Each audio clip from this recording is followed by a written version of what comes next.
following podcast may contain some adult language. You've been warned.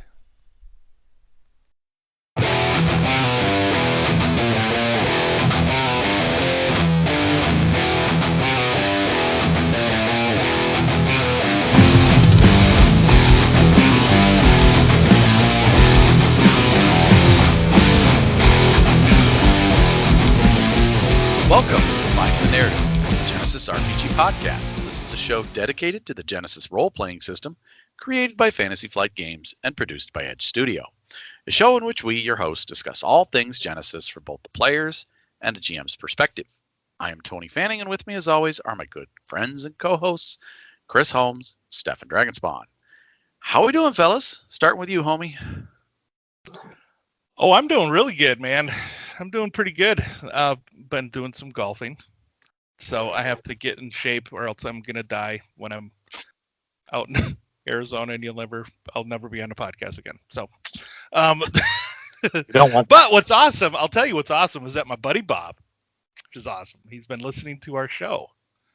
Been starting with the first episode. Episode 0. Has been listening to it while he's been playing golf, and he says my melodic voice has improved his game, and I'm like, dude, that's creepy. I think I'm impressed, but so thanks, Bob. Watch out! There's someone coming at you, Bob. Watch out! So maybe he's listening to it. 4, right? So maybe that happened in the middle of his backswing. Who knows? I told him I'm going to throw random shit in there for him during the show now, just because. He might be listening to it while he's golfing. He might not hear that for another 3 years, but who knows? He does have quite a few to but we'll catch see. up on. He does have quite a few to catch up on. But anyways, been gaming and by the way, played some Dice Throne last night with my buddies, and I'm 4-0 by the way, playing Dice Throne. Yeah. So I'm not the weakest link when it comes to that. We've been playing some 2-on-2 matches, so it's been kind of fun. I went 0-2 last night. Sean took me and beat the floor with me two games in a row. What'd you play? I played as the Pyromancer in one game, and he was playing as the Moon Elf. Okay. Who, by the way, the Moon Elf is a shutdown expert. That will just shut you down. Eric, my buddy, he was playing. He was playing the Moon Elf. I was playing the what was it? The Barbarian? Come back. No. Already played with him. Come back to me. Who else did you play? And then the second game, I played the Treant versus Sean in the Barbarian, and that one came down to the wire. It came down to the wire. We were pretty close. Okay. Both those characters have a lot of heal. They do. That's the defense for Barbarian is heal first. Yeah, so I played the monk, fun character, and I was playing the cursed pirate with the Moon Elf. So did not become I didn't lose all my cursed doubloons and didn't have to flip over to the undead pirate. So anyways, all right, well, hey, enough of that. Stefan, how are you? I'm doing pretty good. You're here. Yeah, I'm here.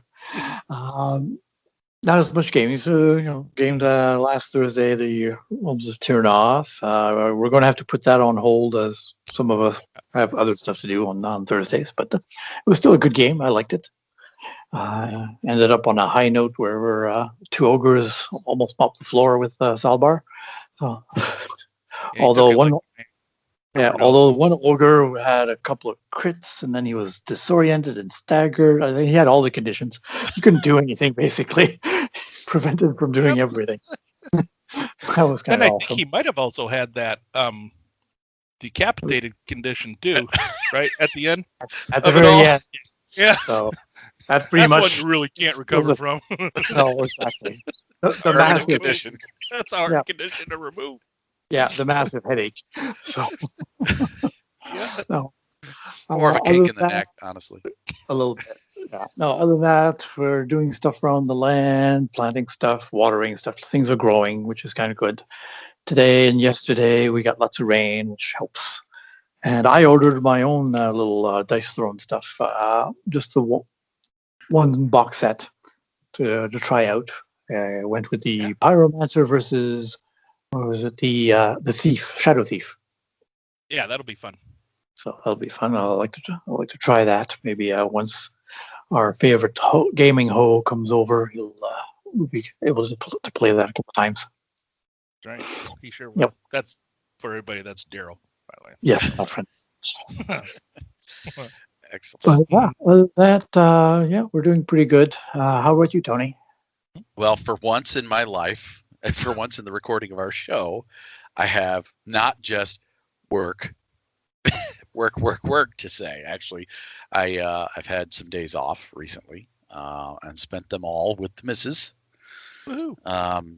Two of us together, just kind of rekindling the spark, so to speak, of hanging out together. We've been locked in, shut down together, and just kind of going through the motions. And now we're both vaccinated and able to get out and about and to do the things we love to do, and starting to get out and do that. So we went out, and like last weekend we went and saw A Quiet Place 2 at the movie theater. And this weekend we did a bunch of yard work together, but doing it together made it a lot easier. Definitely makes a difference. We had some friends over Friday night for drinks, and all in all, it was just a good time this weekend. Becoming a little more of a normal world again. Still never really going to be the same, but it's feels a little more normal. Yeah, back to normal at least. Yeah, good. It felt good to put the hat of normality back on. Yep. So, and not have to work. So that was the plus sign right there for me. Oh, there it is. It's always a plus. Triumph. Yeah, you did.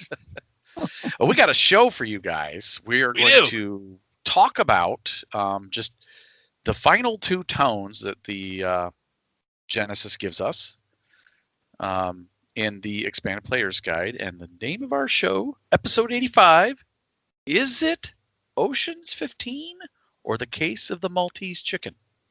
Or is it the Canadian blowjob? I mean, it could have been like the Italian job, but the Italian blowjob. You got to blow up a safe. You got to blow up a wall. I did not expect that one from you, homie. You didn't?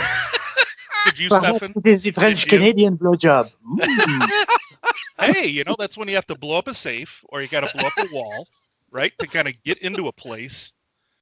Very technical. You have to blow something, my darling. Yes. It's the world's most secure sugar shack. Yep. That's what you're trying to get into. Sure. Well, you have to get the golden maple syrup out of it. Very nice. All right. Anyways. So unless we want to sit here and giggle and laugh all night, we probably should get on with the rest of the show. I guess.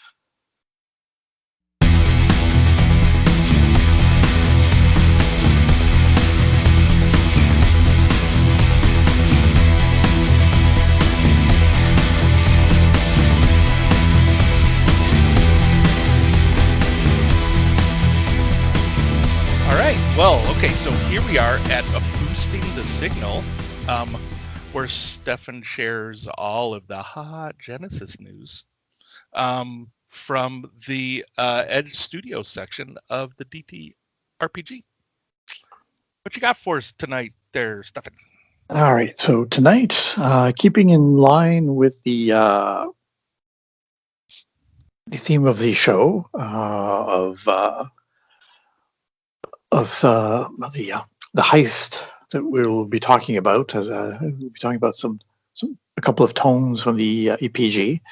I'm boosting signal from Studio 404 on DriveThruRPG.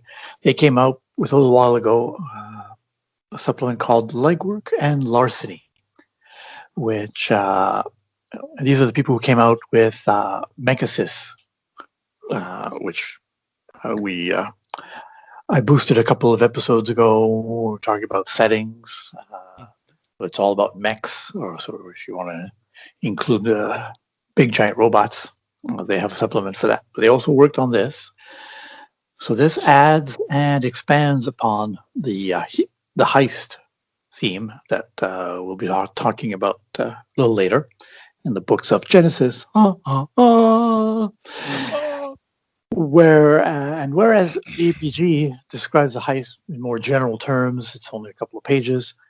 Legurk and Larceny goes into a bit more detail. It breaks down the various steps, introducing new aspects and mechanics, which don't have to worry, they're not overly complex. They offer some ideas and suggestions, but they still go over the 4 basic steps as well. I will be mentioning later, but also mention examples. For example, the complexity of the job. Is this heist like just something that would be a little side job during a session, or is it just maybe an encounter, real quick? Maybe, for example, try to get the contents of a locker in a train station, without being seen, or something like that, or will it take an entire session because it's a major plot point of the campaign, or maybe multiple sessions. So they go a bit over that. They talk about traps and obstacles and whether they are passive, active, deadly, or not. And they have a table with ideas for that, which can help jog some your imagination. Suggestions for how to spend advantage and triumph. A useful table, except for the complexity, also covers not just how important it is, but the number of obstacles that they suggest could be in the way. How that's many, a nice table, actually. I like that table. Yeah. And they introduce how many threats are needed to invoke hitches, and how many hitches can be in the heist, depending how complex it is. So, like a little side job, they suggest maybe just 3 hitches, whereas something really, really complex, complexity 5 for an entire session at least, might have up to 15. Now, his hitches are the kind of new mechanic, one of the new mechanics they introduce as a way to keep things a little bit unpredictable without becoming adversarial, because that's one of the things they talk about. You don't want the GM to just throw some things around because he's trying to stop you from achieving the heist. Just making more, just like a movie, just making it interesting, as opposed. So it's a little bit different than Heat, which kind of covers what may happen after the job. Once whether the players succeed or not, and then so that's kind of cool. Yeah, they've got a table here. How you can spend hitches, like you could spend a couple of hitches to upgrade a passive obstacle to an active one. So that's kind of pretty cool. That's it. Yeah, and how many of those hitches does it cost? Let's say for 3 hitches, you upgrade the difficulty 1, or for 5, upgrade a lethal obstacle to a minor combat encounter.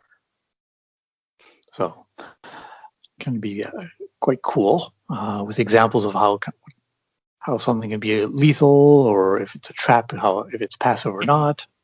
Yep, and then if you spend 10 hitches, you can invoke the GM being a dick hitch, which is what they're looking for has been moved off site. Yeah, not even there. Yeah, they talk about the MacGuffin. The MacGuffin is a fake or has been moved off site. So. That's right. That's awesome. Yep. So they have some cool examples there. And then some traps. I like some of the traps because, let's say rope snare. It's not a really deadly trap, but it's in snare 4. It has a crit rating of despair. So you can only activate a crit on a despair. Maybe the rope goes around your neck instead of your ankle, so that could be deadly. Nice knockout darts. Yeah, awesome. That's it. And then they also talk about running the heist, the legwork parts of it, how to spend advantage and triumphs there, infiltration phase, etc. And then part 2. The heist mechanics. They talk a little bit about the story pool, how to use story pool a little differently. for the GM anyway. For example, it allows the GM to spend up to 3 points in one shot. So for 1 point, you can move, let's say, a passive obstacle becomes active. For 2, in a combat or chase encounter, add a rival. For 3 story points, security continues to chase the PCs after they leave the premises.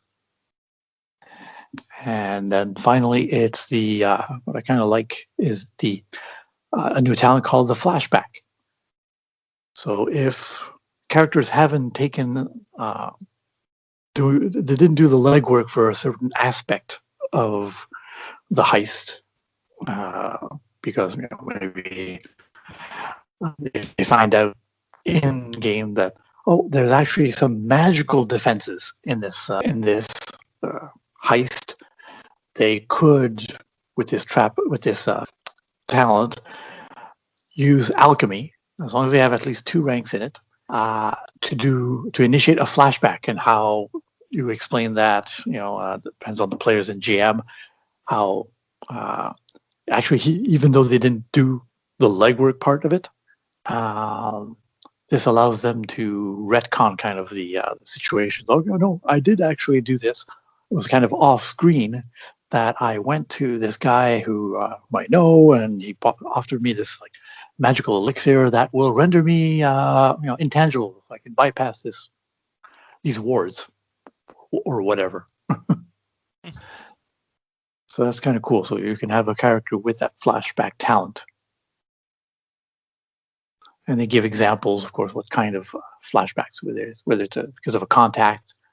You have countermeasures. Your character has devised a plan or device to deal with a certain type of obstacle, even though it wasn't discussed beforehand, or they didn't find out any information beforehand, or gear, or physical access, or a stakeout, or they tracked someone. So yeah, cool. It does help. It can help a little bit more to flesh out the details. So you just need a little piece of paper to generate or take note how many successes they may have generated, how many hitches, and then of course you can link that up with the heat afterwards. So yeah, as Chris mentioned, it's available on DriveThruRPG. So we'll include the link in the show notes, and you get all of that, 9 pages for $2.95. Wow, not too bad. That looks good. Yeah, it looks pretty good. So it has the great Genesis type layout for it. So very good. For 9 pages, granted, the first page is obviously the cover page. The second page is the what do you call it? Is the credits and stuff. But you got 7 pages here of lots of good stuff. You really do. Yeah. Clearly. A lot of useful stuff. Definitely. So there you go. That was all the hot news I had for boosting the signal. I hope that helps Brett Bowen and the guys. He's the main guy who worked on this particular project and at 404 or Studio 404, and I hope that helps them. Check it out.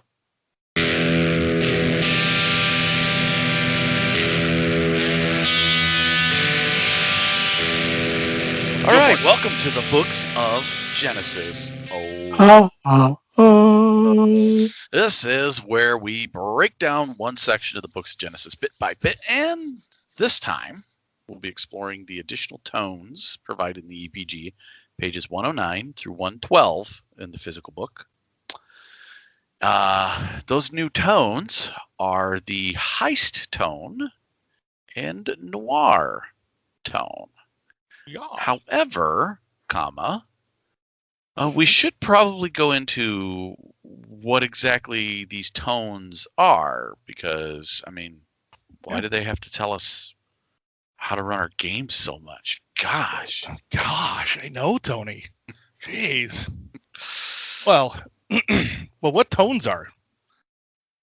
Where settings let us know what the era, location, technology, what planet you might be on, or or whatever, what you're playing in, I see tones as being the texture of that setting, right? What it feels like,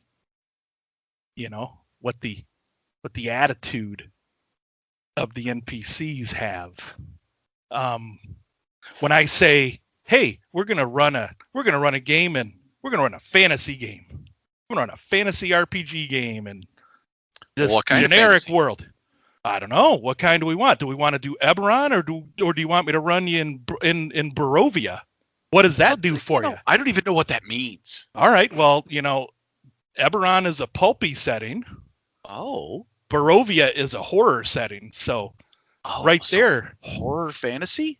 Horror fantasy, man, where everything's dark and gritty and everybody's like walking around goth looking, closing their doors when you walk into their town. And can I play Hugh Jackman Vampire Hunter? Absolutely. Why not? Only if Stefan plays Kate Beckinsale, sister to a werewolf, right? Yeah. Hotter Gypsy Princess. Gypsy Princess, baby. Are you stereotyping me that if I can play a trampy woman? Oh, sorry, that would be Daryl. Sorry, Daryl would be playing a trampy woman. No.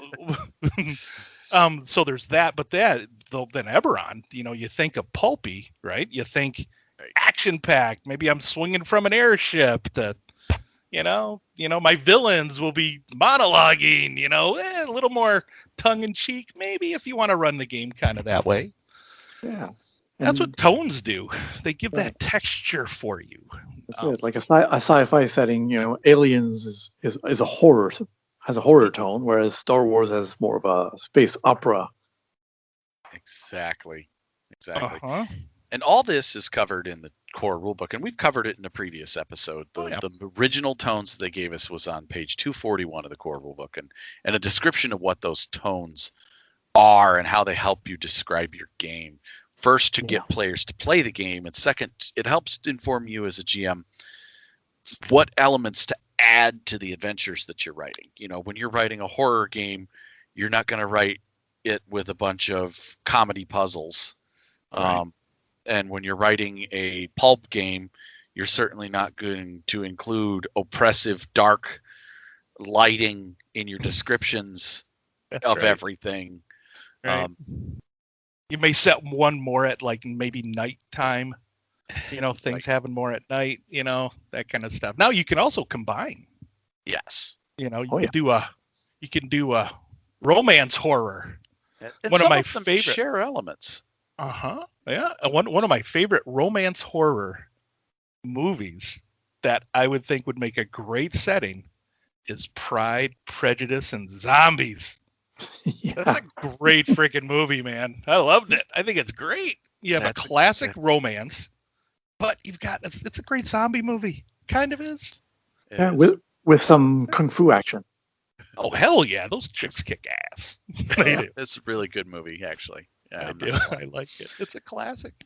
But tonight we're covering the heist, first of all. Mm-hmm. And that's in the EPG on page, what's that, 109? 109. 109. 110 if you're in the PDF, by the way. Right. Like me. So we get into first, why use the heist tone? Well, I mean, who wants to do a heist? Come on.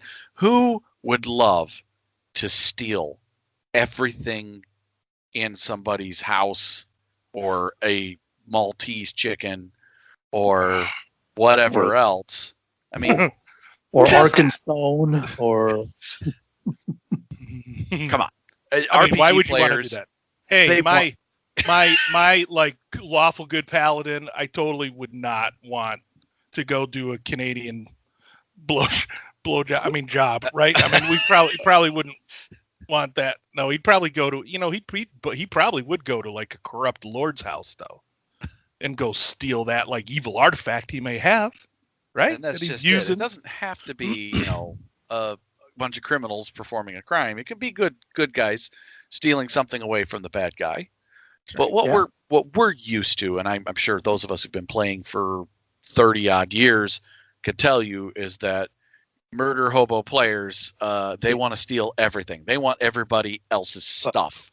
That's Well, right. a twist on the heist. You could have a rescue. The MacGuffin, the treasure, could be, a princess or prince who's been kidnapped and get prisoner. You have to get in, rescue them, and get out.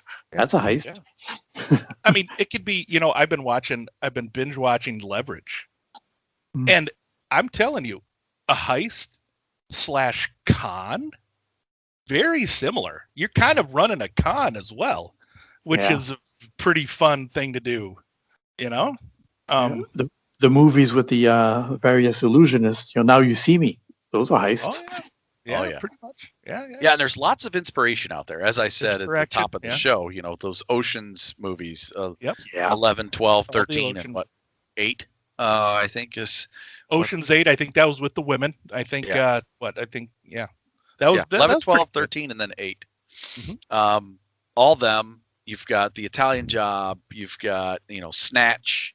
You've got the original Italian Job as well. Yeah. The Great Train Robbery. That's a classic.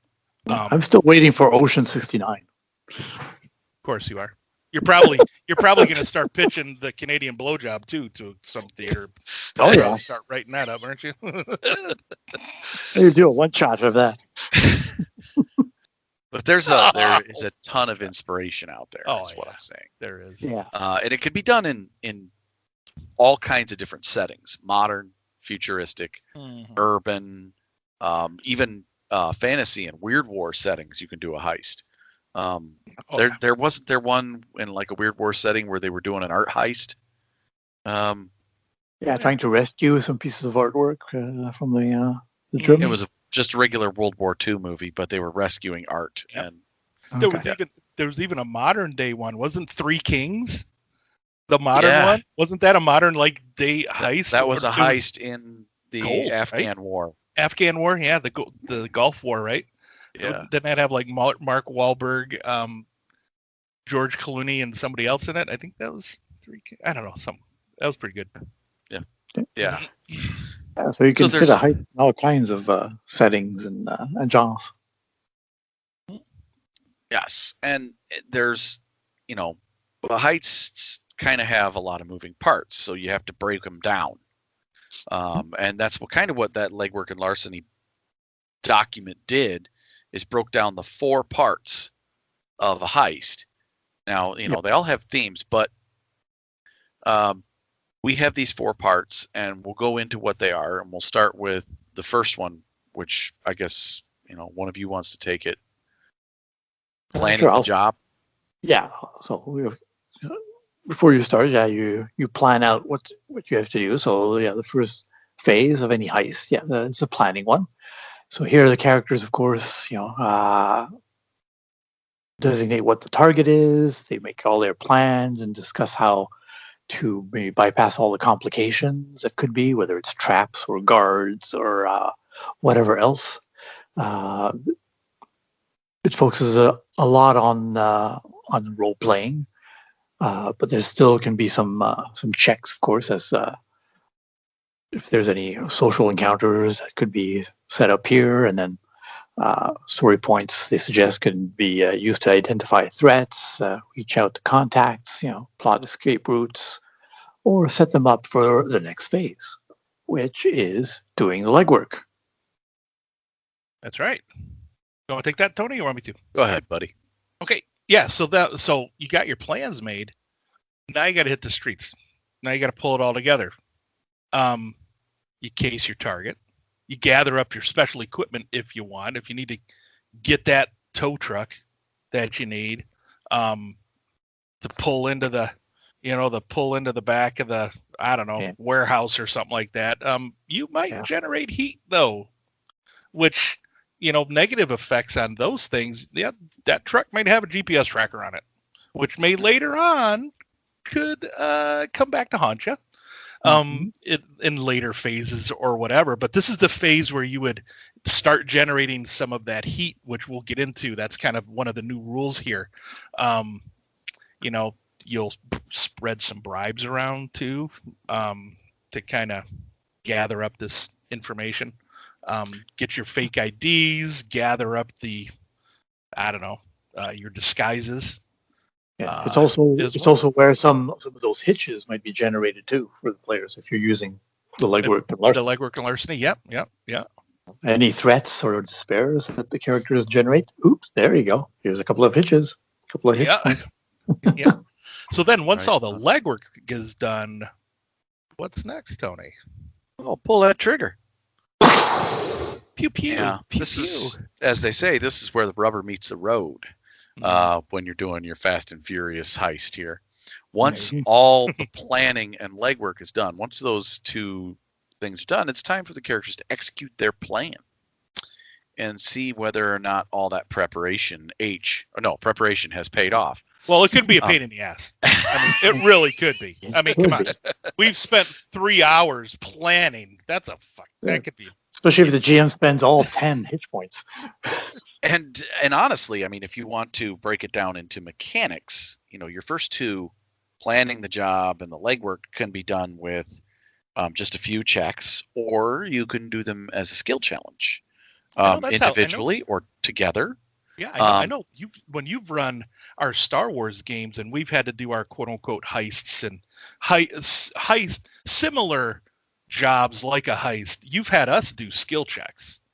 Yes. Which is a skill challenge, which is great. And it kind of doing it that way also combines the planning with the doing the legwork and fleshes out. You could do it in it's not designed to be done in a specific order. Yeah, it's not linear. Right. But the pulling the trigger is usually done as an encounter, either social or combat encounter. And it can start in a non-combat situation, but then it usually breaks into a combat encounter almost always at some point. And yeah, then, like the round zero. Yeah. Like combat encounter, which is i.e. our social encounters, right? right. Communications break down.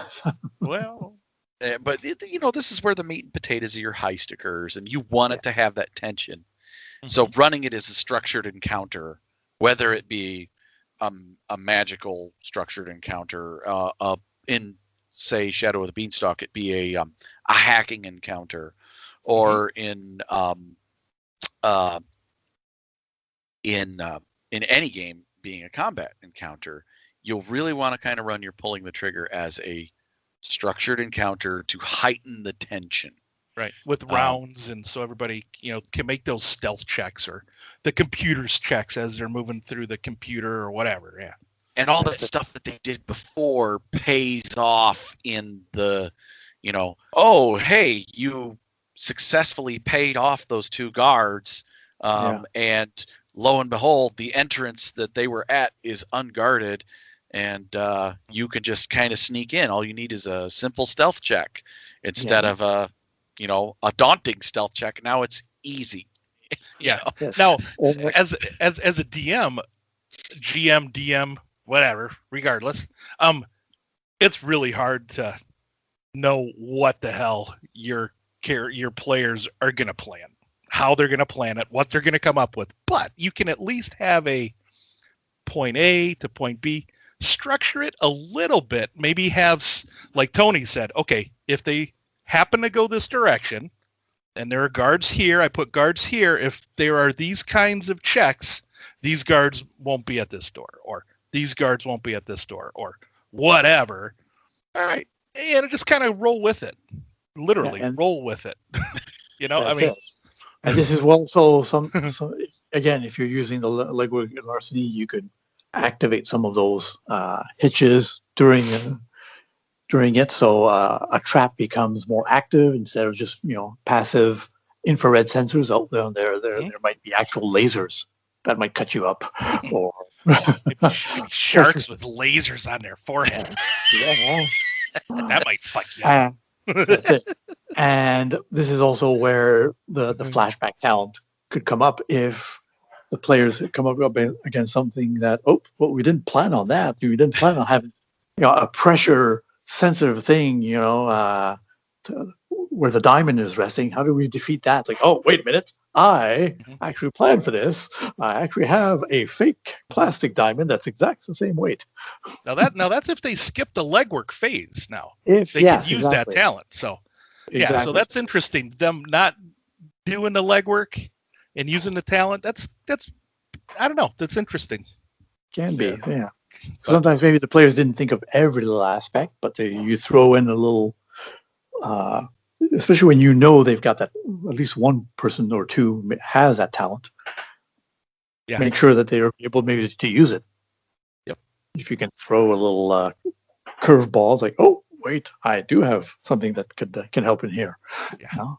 Yeah. So the guard I actually bribed him, and he knows me, so he'll let us through with our fake ID. Right on. So there is a fourth element. Now, for GMs, it's a fourth element. Really, that fourth element, no player thinks about that fourth element to the heist. I know mine don't. They're like, we got the thing. It's over. That's right. It's over. Awesome. Oh, wait a minute. Roll the credits. We have it in our hand. How the fuck do we get out of here? That's basically the thing. What's the last one, Stefan?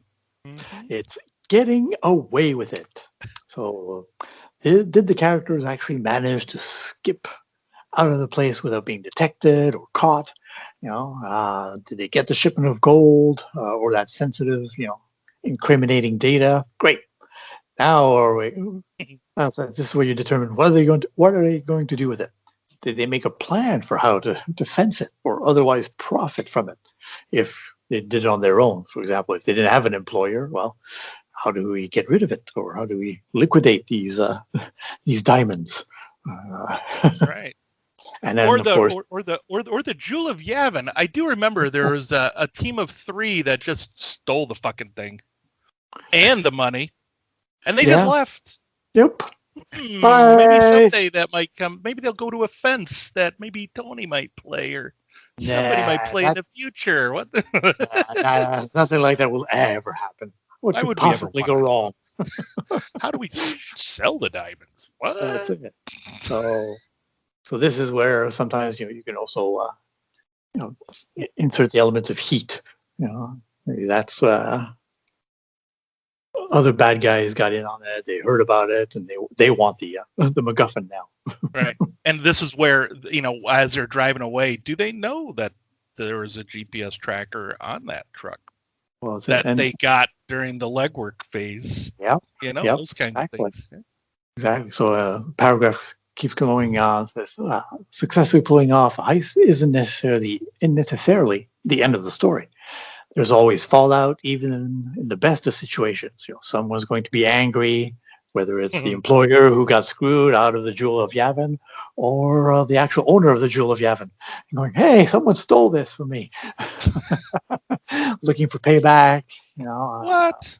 The target? No, they won't worry. They're like, whatever. I got something got stolen from me. They'll forget about it, right? Yeah, I've got insurance. So yeah, the players might have to lay low for a while, or just skip to a different part of the galaxy, far, far away.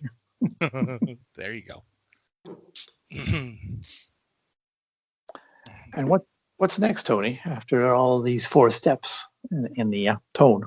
Well, they go into this new rule. So they of course, with each tone, they kind of add a suggestion for a new rule. And of course, the new rules that are in Legwork and Larceny just compound upon this. Mm-hmm. And I like all of them, to be honest with you. But this one here kind of, this one really encompasses the heist. Because the one thing you're trying with any heist, the Gone in 60 Seconds, or your Maverick Western story where you're, trying to rob a casino, riverboat. Another great movie, by the way. You are trying not to get attention while doing. So this new rule is called Heat. During the planning and lead work stages, particularly unlucky crews can generate heat. And heat is a measure of how much attention the characters draw upon themselves while going through the business of planning their heist and executing the legwork. The attention can come from law, from the intended target, from another crew of thieves, or from anywhere you feel might make narrative sense as a GM. And it's an interesting mechanic. Homie, you want to explain it? Yeah. All right. So this mechanic is they can generate heat on unlucky rolls. So during the planning and legwork phases, when they're making those skill checks, when they generate a despair on a skill check, you can, as a GM, give them 1 point of heat when they when they have a despair, when that comes up. And then their life will become increasingly more difficult, and their luck will start to run out, and their plans will start to unravel. And then there are a couple of different ways as the heist progresses for you to spend that heat on them. One way is you can burn the characters, or you can have them attract the wrong kind of attention. So, what's the first kind? What does getting burned with heat mean? Well, to describe characters with heat, find out real quick that word travels fast when you're in trouble. So contacts become scarce. They want more for their services. If you need that particularly sensitive or plans of the building, that could cause some problems to get it.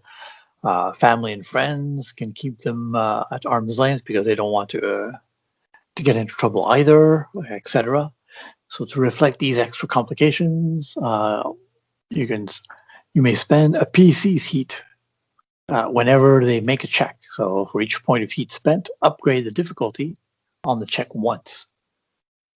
So you may not upgrade a single check more than 3 times using heat. So maximum of 3 points. But still, that's three upgrades without story points. Just flip them with these heat points. Yeah, so you're basically banking the despairs that they've rolled in those first couple stages. That's effectively what heat is doing for you. Just so codifying it and a way to track it. That's it. Something. They do give some examples. Do you want to take the next paragraph, Tony? Sure. Are you talking about the examples of how to spend the heat? Well, yeah. Then they go results of spending heat. Right on. Some of the results. So, if your characters have generated heat, they're drawing attention, like said. And what kind of attention is really up to you as a GM. But they have suggestions here on how to spend them to keep it proportionate to the amount. And that's like if you're spending 1 heat, a couple of cops in a squad car cruise by to check for suspicious behavior. They're not specifically looking, but maybe someone called in seeing suspicious activity. Or your character's credit card gets flagged for suspicious activity. God damn, I can't say that word. But either way, I mean, it's just the tiniest little bit, and it ranges. 1 heat, 2 heat. It goes up all the way to 5. Right. And I'm not going to get into each individual one, but spending 5. spending those 3 heat, like if you want to spend like all 3 on like a check, that's when the cops are like actively looking for them. Their bank accounts are frozen, just to kind of give you a level, right? That's like some serious stuff. You're like, oh crap. 5 is like the federal government's called in. Corporate assassins have been dispatched on your trail. All your assets are seized. Your entire family has been kidnapped. Your name is plastered all over news media. Those kinds of things. That's 5 being spent at once. And if you generated 5 despairs as an individual in your even as a group, right? As an individual, though. God, even as an individual, dude. You're definitely playing. It's definitely Daryl is playing with you. If That would be, yeah. Despair Daryl? Yeah. You definitely don't want Daryl to be part of your team. No, one of his characters. but the heat isn't permanent. Nope. It does something at the end there, homie. What's it do? Well, I mean, heat can, yeah, I mean, it can cool off. I mean, you can jump in an ice bath, right? And you can cool off.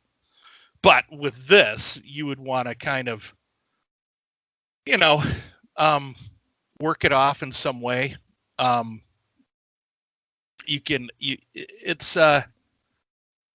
may want to, you might know a crooked judge who may clear the record for you. There might be a favor that you could use to maybe cool off, to let the heat cool off, or work it off in some way, or maybe just kind of lay low for a while, right? Yeah. More than anything, I think laying low would probably be your best bet for that cool. But what do you do until then, right? You could owe like a big favor if it's some Uh-huh. if you have lots of heat.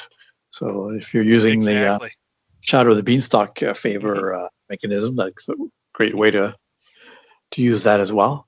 And if you do have a character like or a player like Daryl, you make him the scapegoat. So even if he generates, go. You attract all the attention. That's what your job is. So you're not actually going to in the building to retrieve the diamond. No. You're just outside as a distraction. Nice. Act suspicious, please. Yes, here's a dark trench coat, and Right. And then there is a sidebar here on page 111. It's important. It is very important. That says the limits of heat. So you just got to keep in mind that this heat, it's more of like the general static view of kind of what's going on in the heist, what's kind of going on. But I don't know, there's some things where you do like completely illegal that like heat, it just really doesn't matter where you got heat. If you like shoot somebody in the face, wipe out a corporate hit squad, getting in a shootout outside of that bank, right, with the cops, yeah, whatever. It doesn't throw heat out the window. Yeah, you guys are screwed. You guys are fucked, right? I mean, it's a True different story. type of there's encounter. appropriate level of response. trouble. Yeah, True go ahead. story. Game from the past here. I ran a heist way back when in the Cyberpunk setting with Cyberpunk 2020, and I was kind of using a similar mechanic. When they would roll and they'd have a failed check, I would add a complication that was very similar to adding heat in their legwork. And they did all that and everything, and they had their heist planned, and they went on their heist, and one of the characters had an extreme hatred for cops. It was part of his thing. Oh no. He was an Gotta play my claw. ex-cop who got run out by crooked cops, so he had an extreme hatred for cops. And one of the other guys had rolled some failure. And so while the one dude was just supposed to be hanging out at a pizza shop across the way eating pizza as a lookout. Is that the guy that hated cops? That's the guy that hated cops. Oh, A police car pulled up between him and the place they were supposed to be robbing and parked in front of him. Oh, so he couldn't see. What a great dick GM would do. I'm so proud, Tony. I'm so proud. So of he proceeded to go out, walked right out into not broad daylight. It was Cyberpunk, so it was at night. It was raining. But he walks right out there, knocks on the cop's window with a cigarette, like, I need a light. And the cop rolls the window down, and he shoots him point blank in the head. What the hell? And from there, the whole thing is like, okay, I don't care how many failures you guys rolled before. This just kicked it off. Well, yeah. Because, of course, the cop's wearing a heart monitor, and he had a helmet cam that caught the whole thing. That's awesome. Yeah. So yeah. That's what I mean by, the limit that surpassed the limit of the heat mechanic. And certainly that was where the whole thing just kicked off. And They all Right. ended up in prison smocks at the end of it all, I think, but it was fun. That is great. Oh. Yeah, because Uh. and that kind of reminds me a little bit like they mentioned in like working largely not to become adversarial as a GM, but I think keeping this in mind and maybe even working with the players when they generate despairs or failures and stuff, work with them. Maybe they can have some great ideas on how to complicate their own heist. Oh, But yeah. if they don't want to work Yeah. with you, pay attention to their Yeah. motivations, is what I'm Yeah. saying. Because this I is think this, so. this whole thing was from me just watching. Okay, this guy has a hatred of cops, so I'll put one right between him and the, Mhm. and of course he reacted like any player would, playing his character to the hilt. Yeah. And I loved it. It was Yeah. great. Yeah, It pull on added those an element. flaws. Yeah, make sure you know the flaws and the fears of the PCs, and Or even their make a note of desires them. and strengths too. Desires because, and strengths too. Because You, those you, can be used against them too. well, Well, that's that's it. true. That's true. Yeah. Yeah. If the desire is fame, it's like, but a heist, you're not supposed to be famous, ideally. But if they want to be famous, it's like, Hey, no, Well, baby. No, now you the bring a camera's camera on me. crews. That's right. Camera crews are there. You got Well, now that they're here, it. If it's let's make the futuristic, best of it. right? Like futuristic, that's good. Something like that, you always have Modern camera or drones future. all over the place. right? But if you Depending do on all this and you do it right, running a one shot particularly, or even as part of a larger campaign, Oh, absolutely. really can run a heist toned evening of just fun. Yes. And again, Shadow the Beanstalk is great for it. Yeah. But you can run any. The great thing about Genesis is you can run any setting. Oh yeah, yeah. You could do this in any setting. Well, that's it. Now- Now, heist, like we said before, it can be in any setting. Even a dungeon crawl is a kind of heist in a way in many dungeon crawls. Right on. Now moving on to noir. Yes. Mhm. So noir has not so much of a list of things that it's about, but more of a list of things the way it feels. Yes. It was it's dark and Definitely stormy. about the feel of a noir tone. There's And, also an attitude there for some of the NPCs, an attitude you can have, and an expectation for things, too. And there's elements to it that are key as a GM that we'll get into here. So, but first of all, I just want to say that noir is it's part attitude, it's part atmosphere. It has similar traits to the pulp tone. We talked about pulp before. Chris was talking about it earlier with Eberron.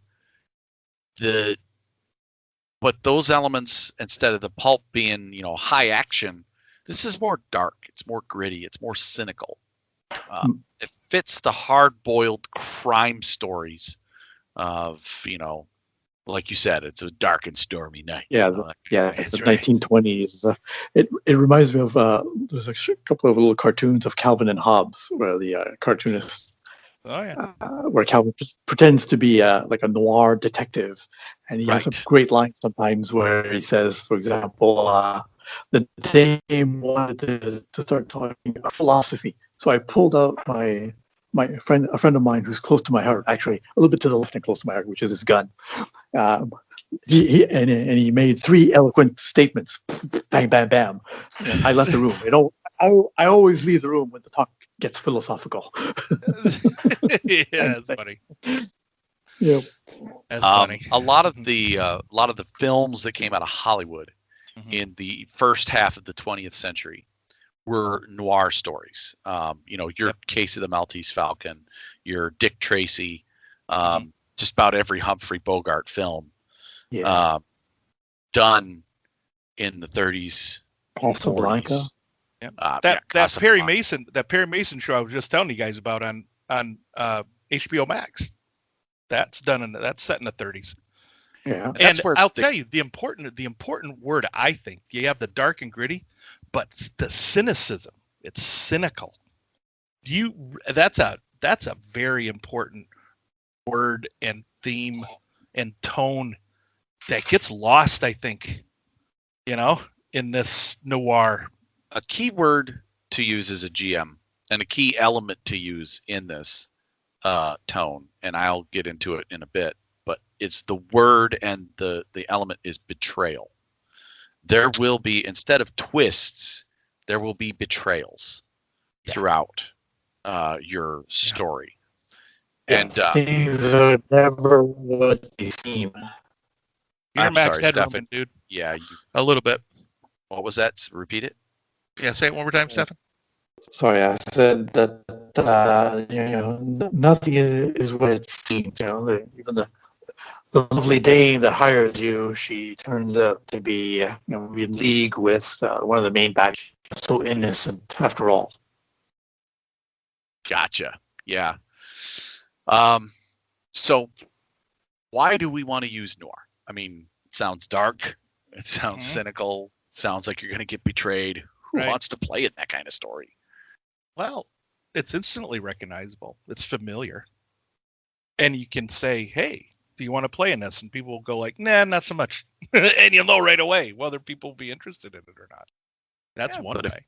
But the if other you've got way, a small group, I think it's best in small groups. Yeah. And you want to make someone who doesn't normally get the spotlight the center of the story. A great way to entice that player is to say your character's going to be central. If you make a character that is the protagonist, and then the other guys make your cohorts, you're going to get spotlight. Yeah. Whether, if there's someone who wants it and doesn't normally get it, that's a great chance to give them, for a one shot, this is all about you as a player. That's right. Another reason why to use noir is if you want to run that dark and gritty game, tough realism for a night or whatever, one shot. That's another reason why you want to run it too. Yeah, and this last sentence here under the why thing, I like that. It says like using the noir elements imparts a certain amount of danger and dread wrapped into the dim lighting of a tough place to visit or live. Yeah. And that tough place to visit or live is key as well. In a noir too. But my favorite series of novels, the Dresden Files, is pretty much almost every novel is a kind of noir story. A little bit different theme, but you got the main character. He's hired for something, or he's told to do something, or he has to do something. He's oftentimes in the dark. People are tell him one thing, he finds out it's totally different. Even one story where he seems to be hired just to protect some people from a curse seems to be straightforward. He finds out all kinds of plot twists, and it's hilarious because the premise is he's hired to protect the people around this movie producer, and he's a movie producer of adult films. So of course, some people around him are getting killed, and he wants to protect them. So he has to pretend to be a stagehand on an adult film studio. All that kind of situations, but again, the betrayals, the intrigue, finding out that the bad guy is actually not the bad guy that he thought initially; it's the other person. So it's a great series of novels if you want some ideas there as well for noir, even though it's not always in a rainy, dark city like Sin City. It's in Chicago. It mixes, magic and supernatural stuff in modern day Chicago. Nice. Cool. Yeah, those are great books. And exactly, they fit the noir tone perfectly. I've read some of them myself. So, Steph, you want to get into the rest of the themes in noir, because there's more to it than just dark and stormy night. Well, exactly. Well, the themes in noir, as they say, so crime stories are the most typical ones. So variations on the murders, the kidnapping, thefts, and gangs are common. So it fits very well into some pulp and mystery tones as well. So you can combine them. So a noir, pulpy setting, Eberron and noir. So you could have a little bit of noir situation in Eberron, for example. So you don't, you don't need to adhere to every little stereotype or trope. It's nice to include enough of them to sell the setting. So like the damsel in distress and the ugly goon and so forth. Otherwise, like they say, you might as well select another tone. So private detectives, police officers, government agents with who are tough and self-destructive, who are self-destructive vices are common elements. Anti-heroes, though not necessarily a detective. The anti-hero could be a surgeon who might let bad people from organized crime die on the operating table, even though he's sworn to save people. Or a parent who will do anything to save their kids, to get them out of the local crime syndicate.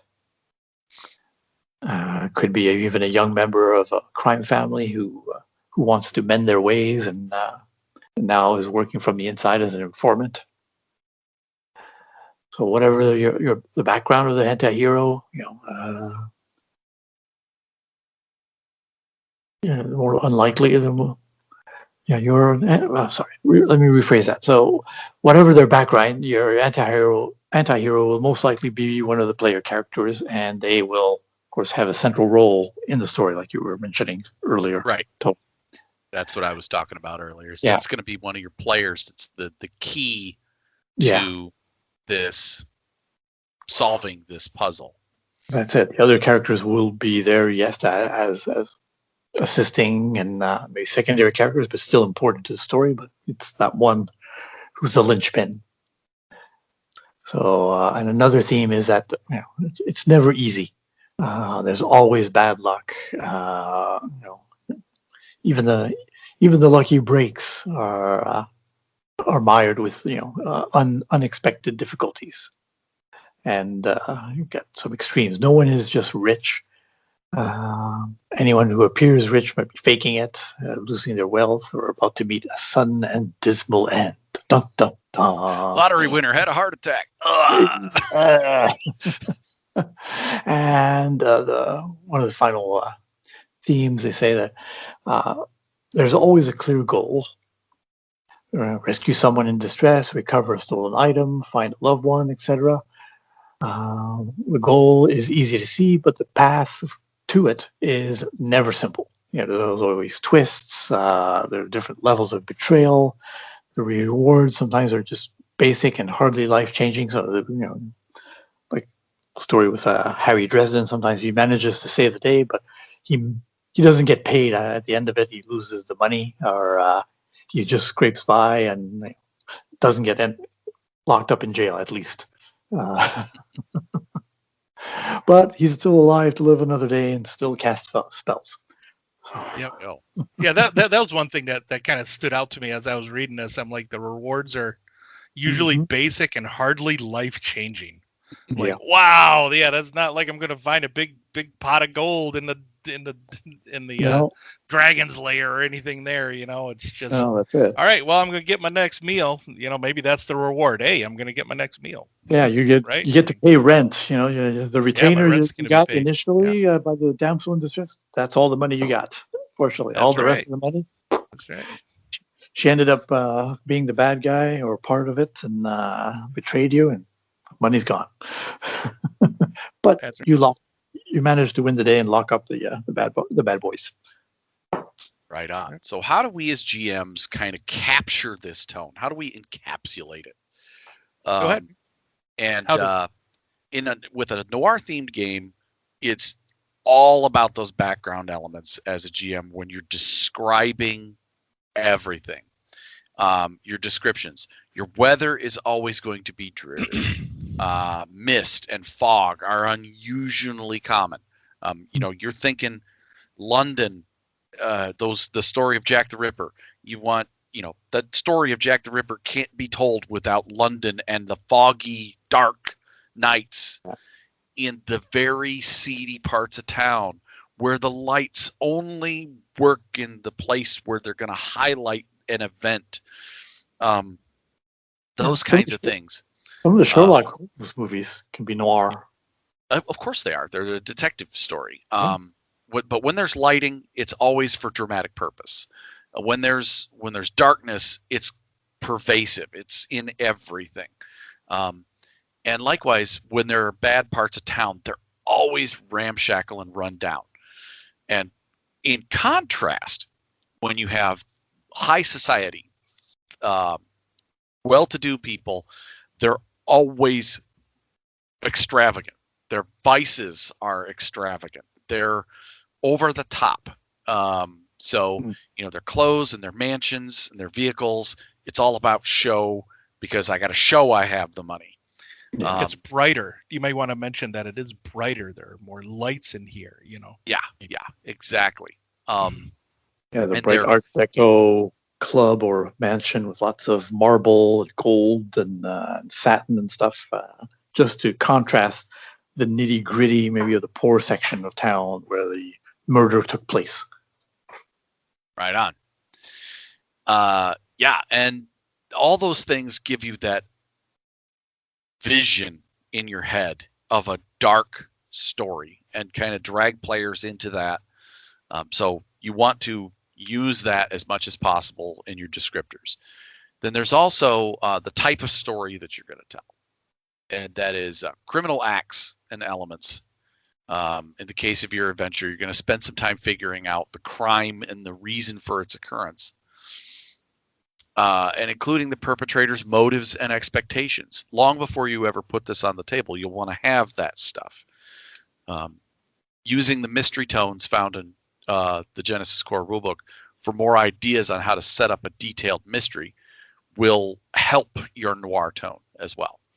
But you figure out how to interconnect and interweave your players' characters into an existing mystery. And that drags them into it. They will likely a classic way would be the victim is a relative, or something that along damsel those in lines. distress walked into your office. Yep. And that does not have to be. That is a gender neutral term. When I say damsel, it can be a man too that walks into your office in distress. Yeah. Most assuredly. Or a droid with a holographic message. Exactly. That's right. Where you might be her only hope, right? Yes. Or his only hope. Mm-hmm.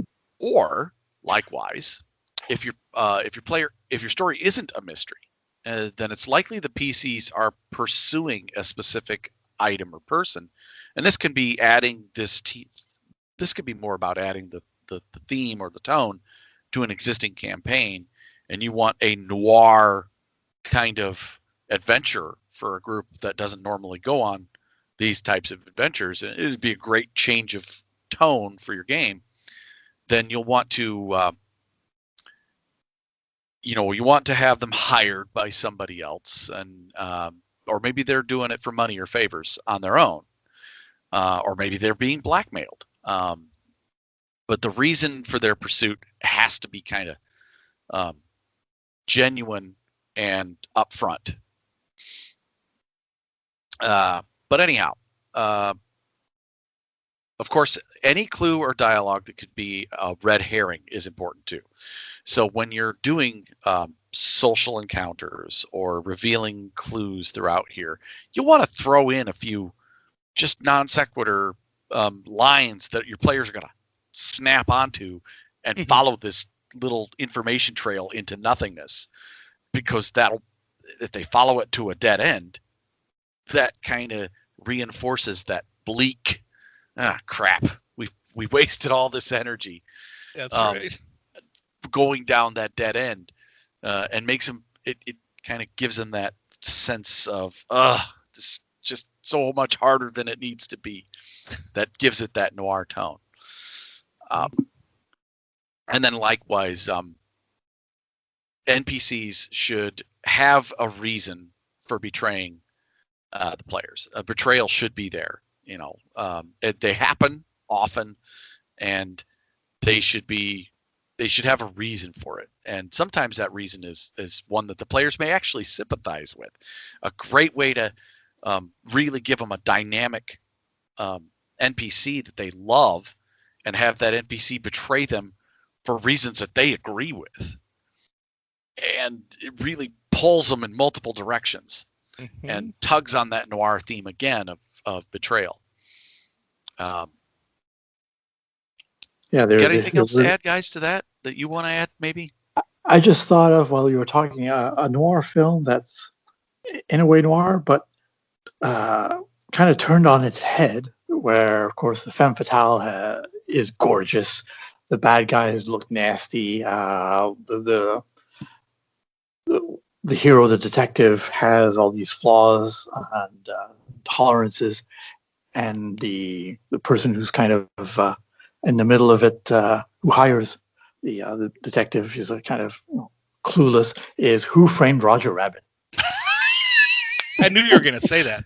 I was going to say, is it Who Framed Roger Rabbit? Yeah, that's kind of great. Noir. She's not beautiful. She's just drawn that way. No, she's not naughty. No? She's just drawn. She's not bad. She's just drawn that way. That's sorry. That's right.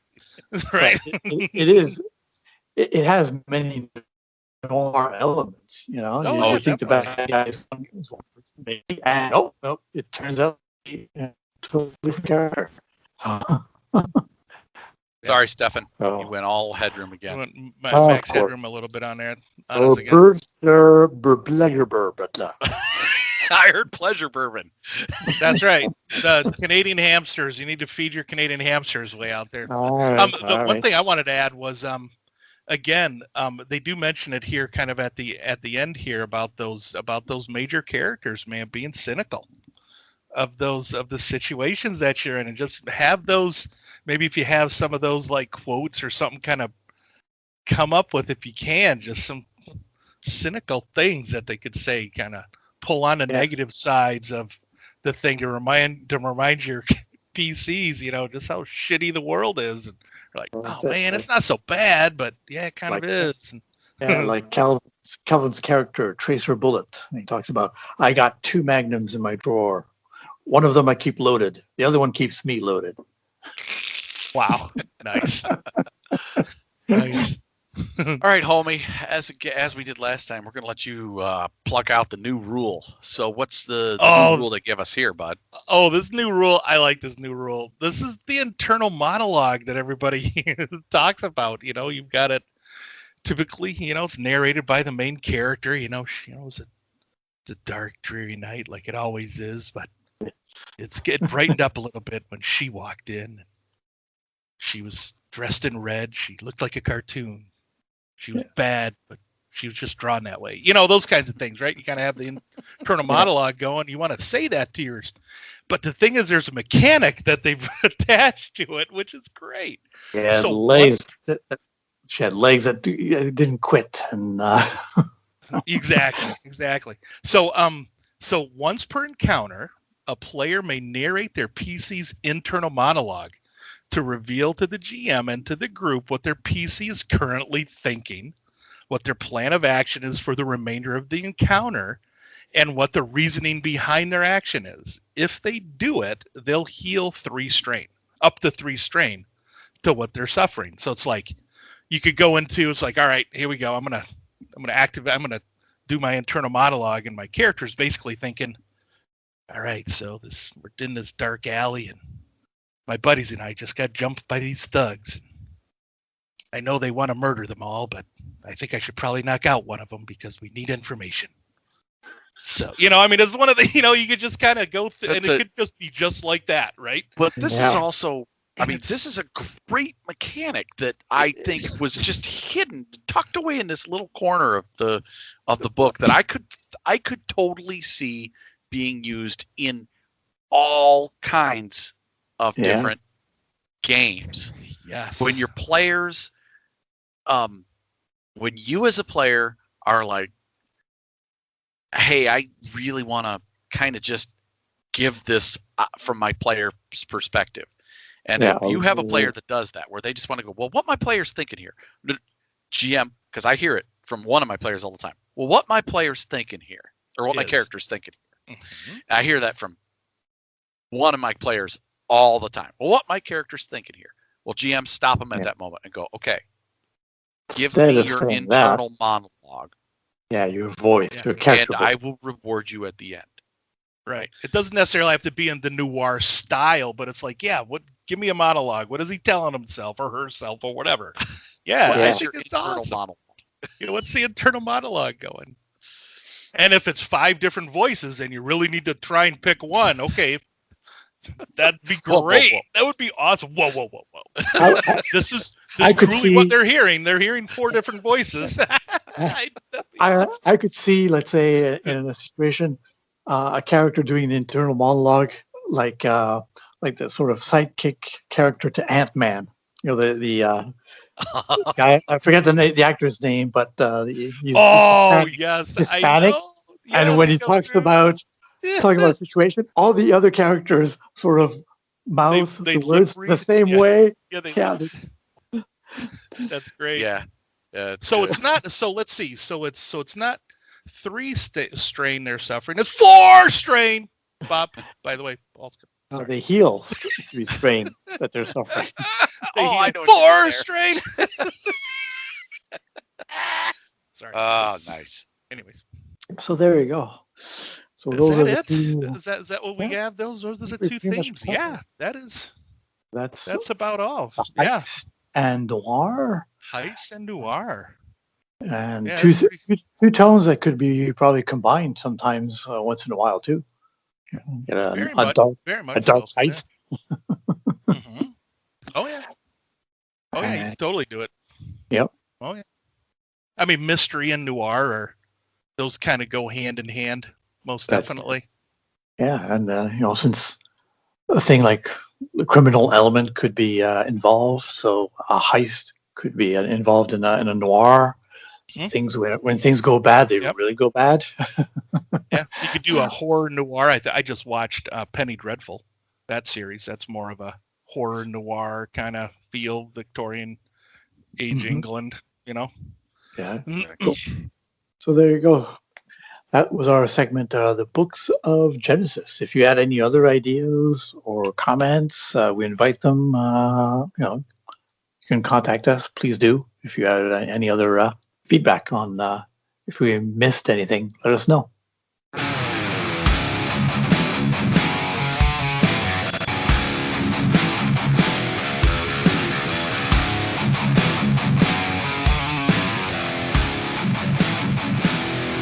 All right. So repeat. All right.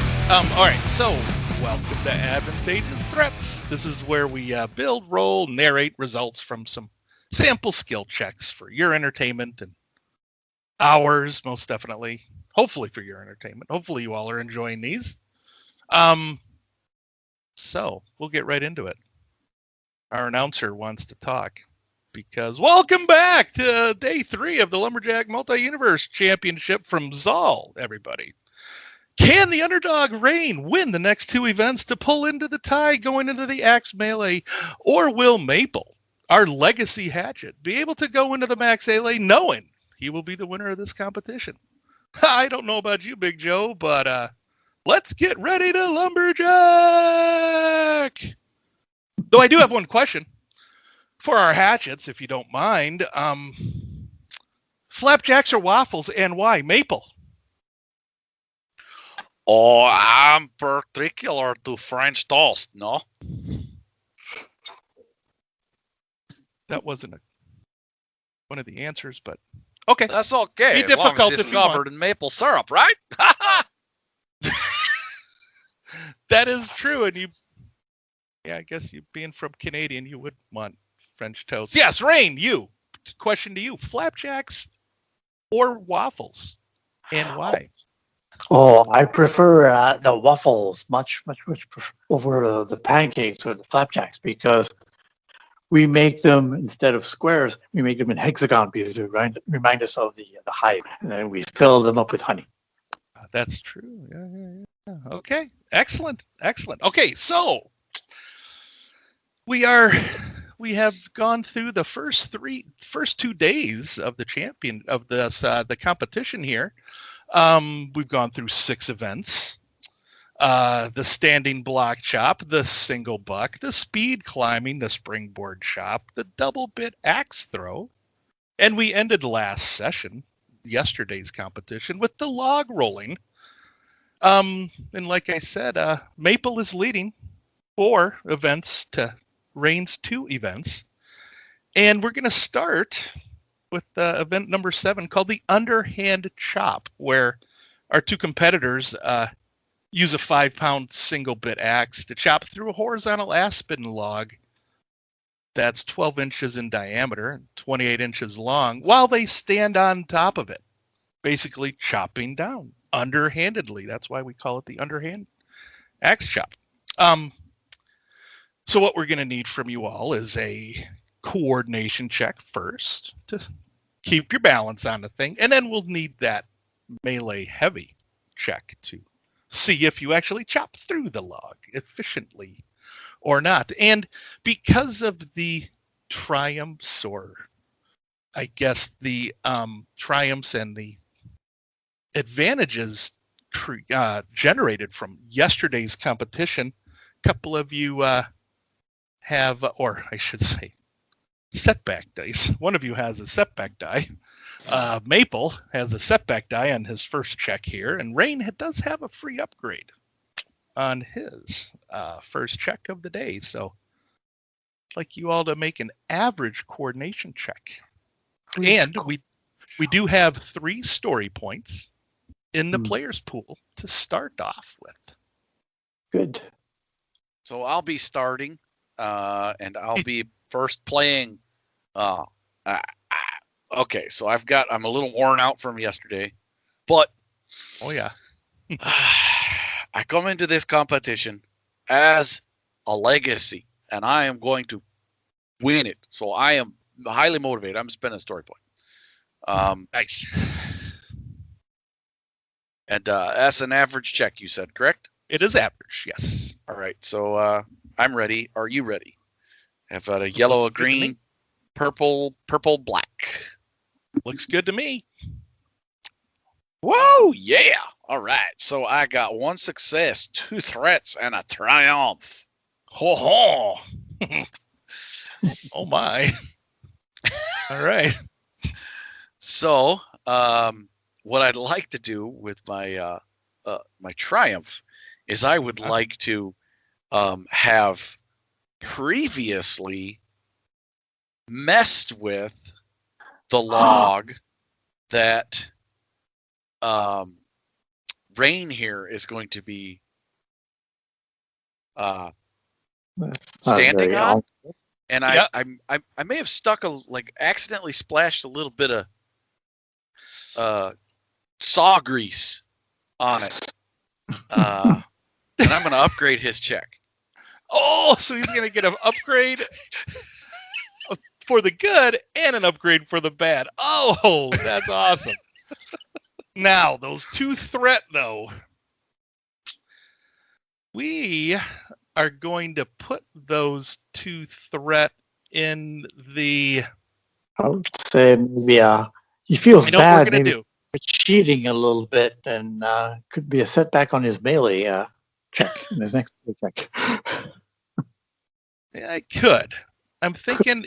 Yeah, you know what? I'm thinking it might. But actually, I think what we'll do is we'll kind of bank those, and it'll kind of count against we'll add those to your advantages that you may generate on your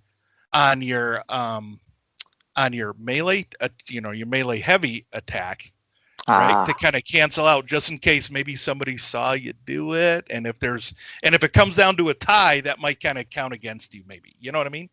Oh, okay. If you will. That's kind of what I'm thinking. So I'll just make a note in my notes here that you do have 2 threat.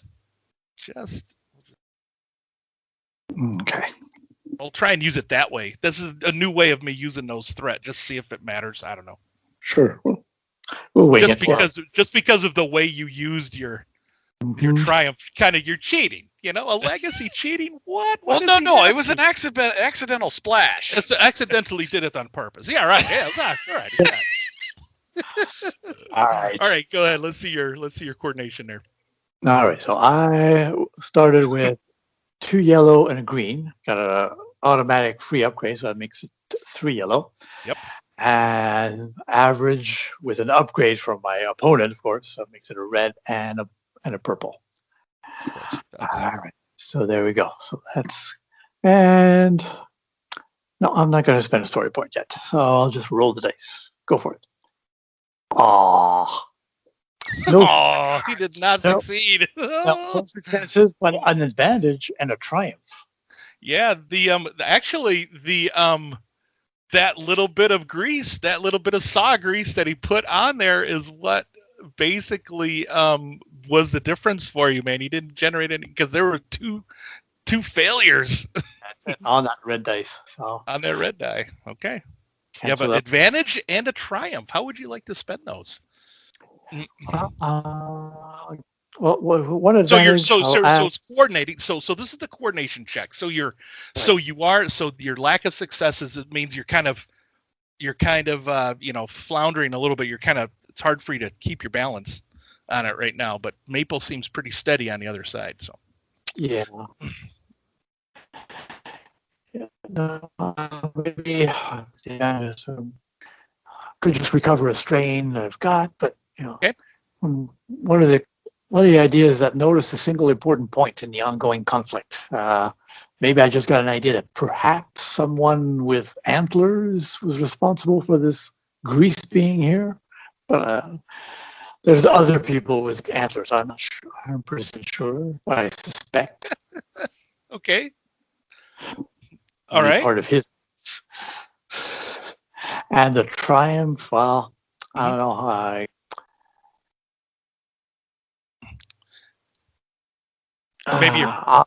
Maybe you're falling and maybe you're kind of leaned over in such a way where you're kind of leaning to one end.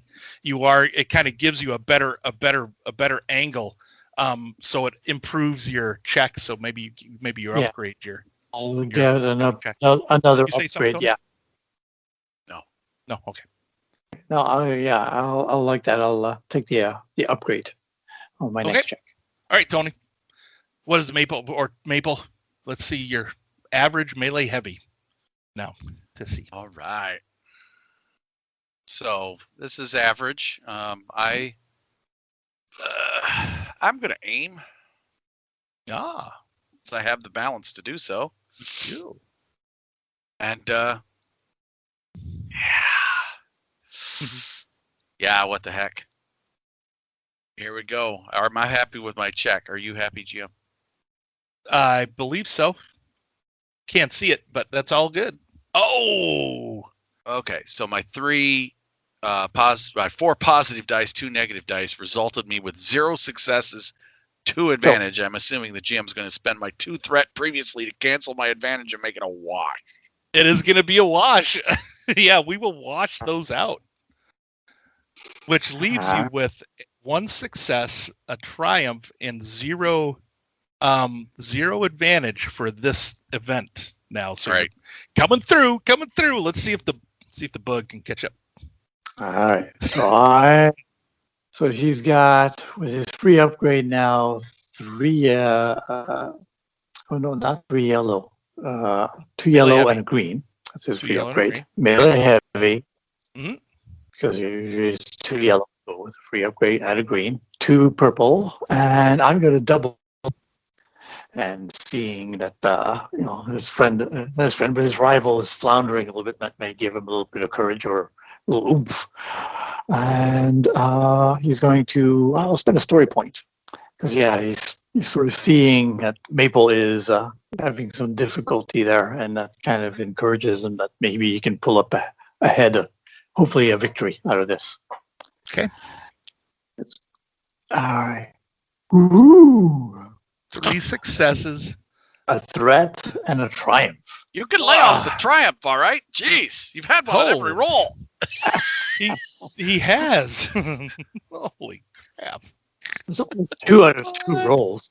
That is true. I can scroll down and see the previous session there, buddy. So yeah, though you see Maple kind of getting ready. He's kind of, it looks like Maple was getting into a really good rhythm, and you were kind of, as you were kind of looking over there, you slid a little bit. You noticed the sawdust grease on you're like, oh, only an antler could have done that. Somebody with an antler could have sprayed it that far, and then it just infuriates you.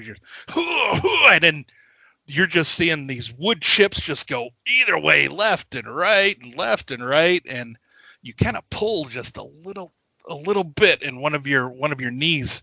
So take a strain for that one threat. But what do you like to do with that triumph as you win this event? A lot of people cheer for the under. He manages to score some really good hits that do a lot of bite deeply into this log. And, he pulls ahead. It discourages a little bit Maple, seeing that maybe he shouldn't have done something like that to his rivals. It wasn't very honorable. So upgrade the difficulty of his next check. Oh, conscience. He's getting an attack of conscience. Yes, they're attacking his conscience. Because even though Rain was having a little shaky start because he slid and stuff, like still manages to pull through. Mm-hmm. Puts one of his forearms down and catches himself, right? And at the end of the competition, of course, says, that was a very valiant try. Congratulations. He extends one of his mandibles to shake. Apparently, this is a custom of people with fingers. Yeah, you did a very good job. I'm sorry for my careless use of my saw grease. Oh, was that you? Oh, it was perhaps an accident on my part. Oh, okay. I will be more careful next time. Very good. All right. As he stands on the podium, shaking his mandibles. Yay! Nice. All right. So then we're going to move on to the next event number 8, called Boom Running. So what this is basically going to be a 2-phase run. It's a head-to-head run across the pond that has like the rolling logs chained together, kind of across the pond to like a competition station. You're going to circle the competition station, then come back across the pond. So going to need 2 coordination checks, one to go that way and the second check to come back. Whoever has the most successes, triumphs, advantages will win this event. And then we'll start with Rain doing the first check here. So the first coordination check. Or you know what? Or you both you know what? Why don't you do this? Build both your pools up. No. Yeah, you do yours, I guess. You know what? Let's do this. Go ahead and do your coordination check, but upgrade it once because I'm going to spend a story point to upgrade you both going out that way. Oh, okay. So.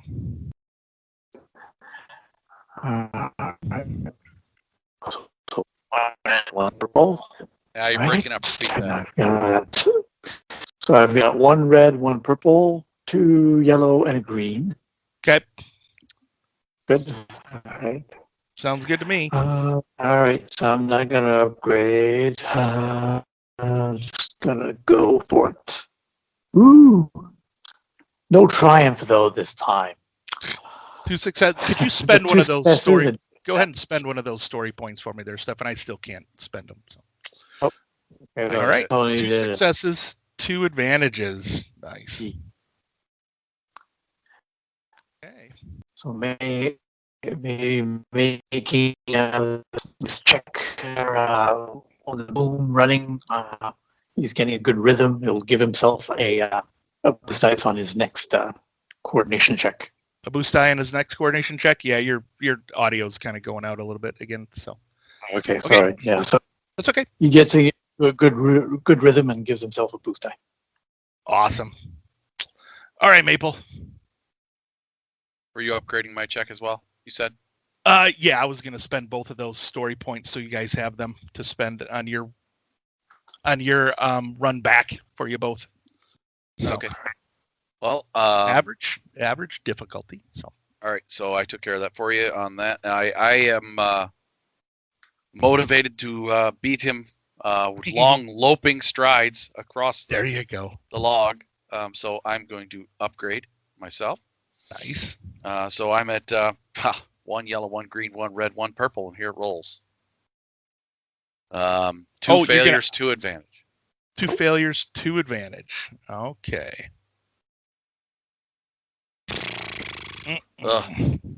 So lots of slipping and sliding on the way out, but maybe I've navigated the course well for the way back, and I'm going to give myself a boost die on the way back. Sounds good to me. Okay. Stefan? All right, Yes. Stefan. What do we have for Rain coming back? Second coordination check. So yeah, you guys are coming. Your loping strides you weren't quite get the start that you wanted, but looks like you might be catching up just a little bit. All right, then there we go. So we've got again 2 yellow, a green, 2 purple, and a blue this time for my passing myself a dice. And I'll spend a story point to upgrade. Okay. Okay, so 3 yellow. Are you spending any GM? I am. I did have one to spend, so I will. There's always that chance of going into the water. I mean, come on now. You're running across a pond. All right, so instead a red and a purple. There you Okay. go. Woohoo! 6 Oh. successes and a threat. What? Oh my gosh. Did he just scramble across there on all 6 limbs? That's pretty much what he did, it would seem. Like a friggin' Hopping like a dog, like a cricket. wow. Okay. Yeah, take a strain for going down on all 6. Instead of all 4s, you're down on all 6. Just Motoring through. motoring across. Wow, that's nuts. Oh, All right. I got mine set up, GM. Are you affecting? I am going to be also continuing, like I said, with the really loping strides. So I'll be spending yep. a I'll player spend one. story point. Yep, I'll spend one. Water, potentially. All right. So we'll add a yellow and add a purple or a red. Sorry. So I'm at a yellow, green, red, purple, blue. Okay. And I was managed to keep up a little bit, but he just went past me, man, with my two successes. 2 successes. Yeah, he smoked you. For a second there, we were neck and neck, and then he dropped on all 6, and I went, "What the heck? No, you can do that. Tabernacle!" Yeah, you saw a path that was just like perfectly laid out. Yeah, he did. Wow. Okay then. So that's interesting. Yeah. So we have Rain winning that event as well. So we do have a tie coming into the axe melee, which is whoever survives the axe melee because it's to the death. No. What? No, actually, what you all see is after you guys, you kind of finish this up and long strides, Maple comes in going, and Rain is just kind of there, just standing, just not breathing heavy at all, just maybe has his mandible up, waiting for you, as he's waiting, right? Yeah. You are very fleet of foot. Yes, we're very light on our little legs. But I hope you have the strength to swing your axe when this is all done. Best of luck, my friend. Yes, you as well.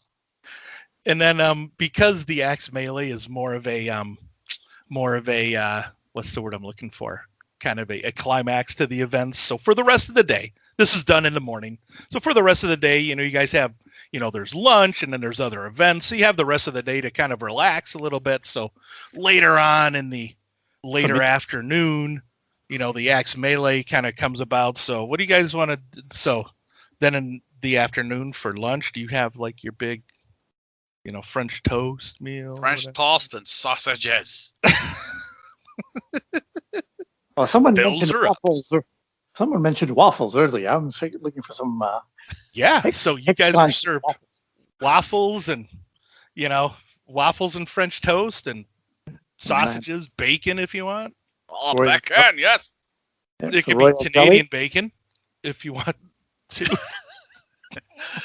Yeah. So, are you telling us we get to recover strain for our afternoon of resting? Yeah, if you guys want to recover all strain, Okay. recover all wounds. If I gave you any wounds, I don't know if I did or not. But yeah, you guys can recover all your strain. And go into the axe melee fresh. recovered, because what happens is with the axe melee, and Tony actually came up with this idea, which is pretty awesome. I actually like this a lot. A boggler from local 404 comes out and kind of sets up a mental construct for the contestants here. And typically what's done at these, for the axe melees, it's typically themed for the planet that the tournament is held on. These axe melees these arenas are set up. So what would this arena look like on Zal there, Stefan? I know you had created this race. What did you have in mind for what this planet looked like? The boggler from Office 404. His name is Brett Bowen. He he is going to set up the scene as the inside of a large hive. Okay. Of termite kind of thing. So there's lots of tunnels, overpasses that are here and there. So what I'm picturing is you guys are kind of on this floor, and if your characters would look up, you would see maybe tunnels going overhead, and maybe tunnels in the walls. Maybe are there any like honeycombs? Maybe where the audiences are sitting in the honeycombs, maybe around. Lots of carved seating all around. Okay, cool. Various stalactites with little stone kind of bridges going from one to there. And, even some ramps going up where we could probably even move up and down. All right, cool. So a little bit of environmental stuff too. All right. Yeah. Excellent. And lightning bugs are floating around, spotlighting us. They're moving around. Nice. All right. Cool. All right. Well, with this, I don't know if you can add another story point to the pool there. I was thinking giving you guys 2 each, or maybe we remove one. There we go. So it's 2. So one of you could be like the GM, DM. I'll be the red. There you go. Okay. Okay. So there's your story point. So 2 each. Roll initiative. I guess. Right. Yeah, I mean, we'll do that. We can I guess I can hit start initiative rolls on the table. Yes, everybody, we are using RPG Sessions, the game table on RPG Sessions to do this. So thank you, the folks who've created that. I forgot who created that, but thank you. That's awesome. Yep. All right. Cool. So there Correct. we go. Since we knew this was coming.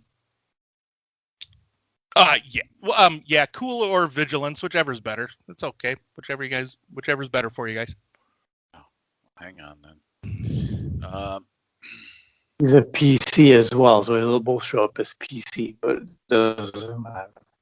We'll still see who has a great number of successes. Right. Yeah, so it looks like Maple will go first because you got 2 successes and an advantage. Rain There you got go. 2 successes. So That's All right. fine. All well, right. let's do that. All What's right, the Maple. distance we begin away from each other?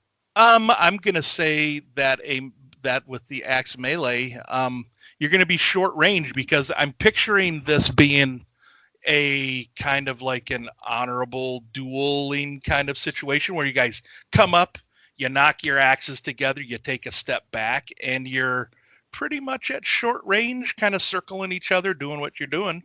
Okay. There you go. Da, da, da, da, da, da, da, Da, da. da, da, da, da, da, da, da, da. All right. Do you have any melee defense? No. Do I? No, That's no defense. No defense. Don't know. Do you? Okay. Well, on that note, I have 2 yellow, a green, and 2 purple. I'm going to go ahead and start big with a big overhead chop. All right. Try and break his axe when he does his block. I know he's going to do.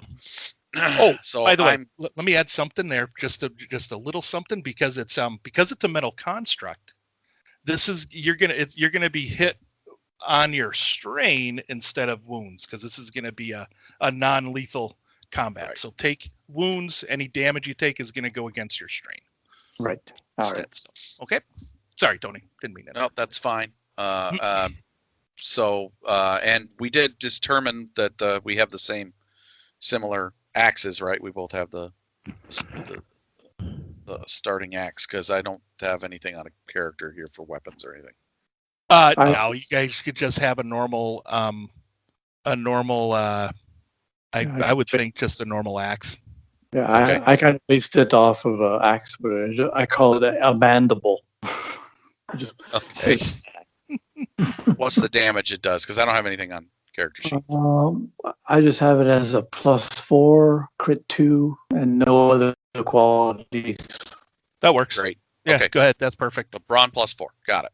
All right. So maybe 2 rounds worth. It would All seem. right. I spent a my side story point to upgrade my check. Stefan. All right. Oh yeah, sure. I'll spend one on my side as well. Okay. So, just do that. So you move in. So you spend a maneuver to kind of move into engage range and overhanded chop. Oh yeah, here All it right. comes. Aha, you're ready Yeah. for this. Oh. So first big swing of the axe, and I just whiff right over his head. Whoosh! Miss with 2 advantages. 2 advantage, I would like that my big swing is in the way. I'll give my opponent a setback die. All right. Sounds good. All right. So, yeah. It's much It's hard to bigger get inside than. my reach. Yep. He did. Setback dice, and that's average difficulty. All right. I have no defense. No defense either. All right. Fair enough. You guys are Flannel hatchets. vestments do not provide defense. No. Well, you don't have Only soak. you don't have flannel vestments quite yet. Well, you might have them. Do you? They're the initiates version. The initiates version, right? Stop. Finish. There you go. Oh yeah, Oops. Yeah. Sorry about that. that's good. okay. Because you rolled That's initiative okay. again.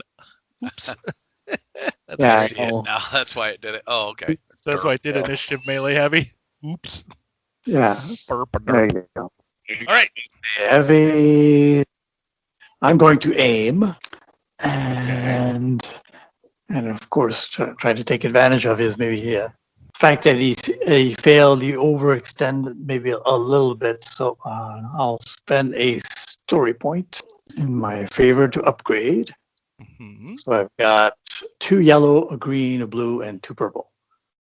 Does but maple do I've it? got my antlers low, so I'm gonna provide some defense with those and give you an upgrade. All right. Fair enough. Come on. There you go. All right, let's go. Let's do it. Oh, Holy no successes, Again. Batman. The antlers Long just fight. the antlers deflect my blows. I sort of managed to knock a little bit of a vibration goes down into his skull and give him a setback to him, and give the next friendly character to me, which would be me, a boost. A boost die. Perfect. That's Yes. good. 3 advantages. I'll allow that. Yeah, setback to him and then boost die to you. Cool. All right. All right. That'll do. Very well. I kind of circle around him. Well, he blocked he ducked under my did. blow. He And then did. he gave me that bit of a antler ringer. Which you didn't expect this wiry bug dude to hit so hard. Nope. So I'm going to give him a little bit of respectful space, and I'm going to come in with a nice measured strike right across the middle. Uh-oh. All right, so with that nice measured strike, what that's going to be is a melee heavy check. I've got a setback die from him, Mm-hmm. but aim for my maneuver, There you go. double aim for 2 string. There you go. Ooh. Which hits Nicely you in your... measured strike. Uh-huh. And not spending a story Uh-oh. point. All right. I will not either. There you go. Okay. All right, Uh-oh. then here we go. Boom! Oh, What'd you get, Tony? 3 successes and a triumph. My triumph will be to score a critical hit. Okay, so first off, how much damage is that? It's 3 successes. That adds to your brawn Brawn plus plus 4 plus plus 3. Brawn is 3. So 3 plus 4 plus 3 is 10. 10. Okay, minus my soak. Yep. 3. That's Soak of 3, so that'd be 7. Okay. Yep. And then you Right. want to triumph it. Yep. And triumph, You can crit I it. would like to critically hit. There you go. So I don't know how to apply a critical on this. you. Oh yeah.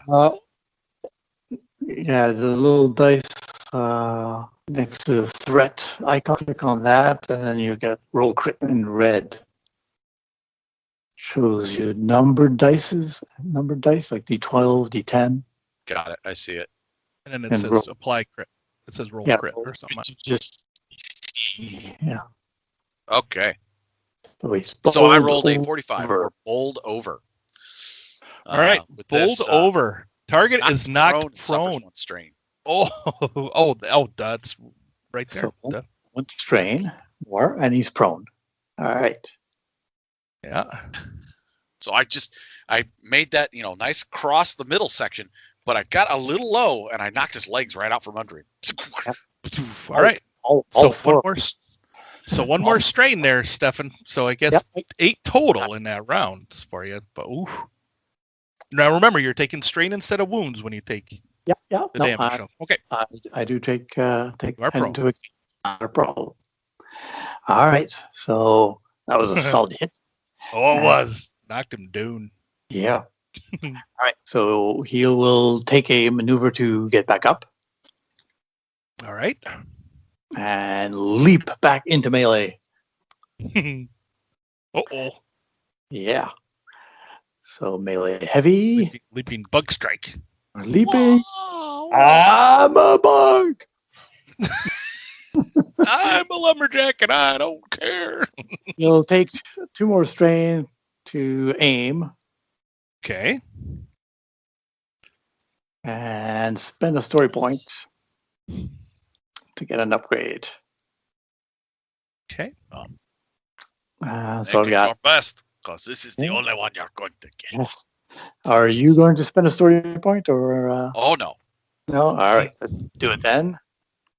No, still rattled. So 0 successes. He falls short. Gets up and slips. And now he's at maybe Well, 11. what you're strain. hearing, I'm thinking you're going to take this because the home crowd, Mhm. even inside of the mental construct, is now cheering for Maple, maple, Yeah. maple, maple, maple.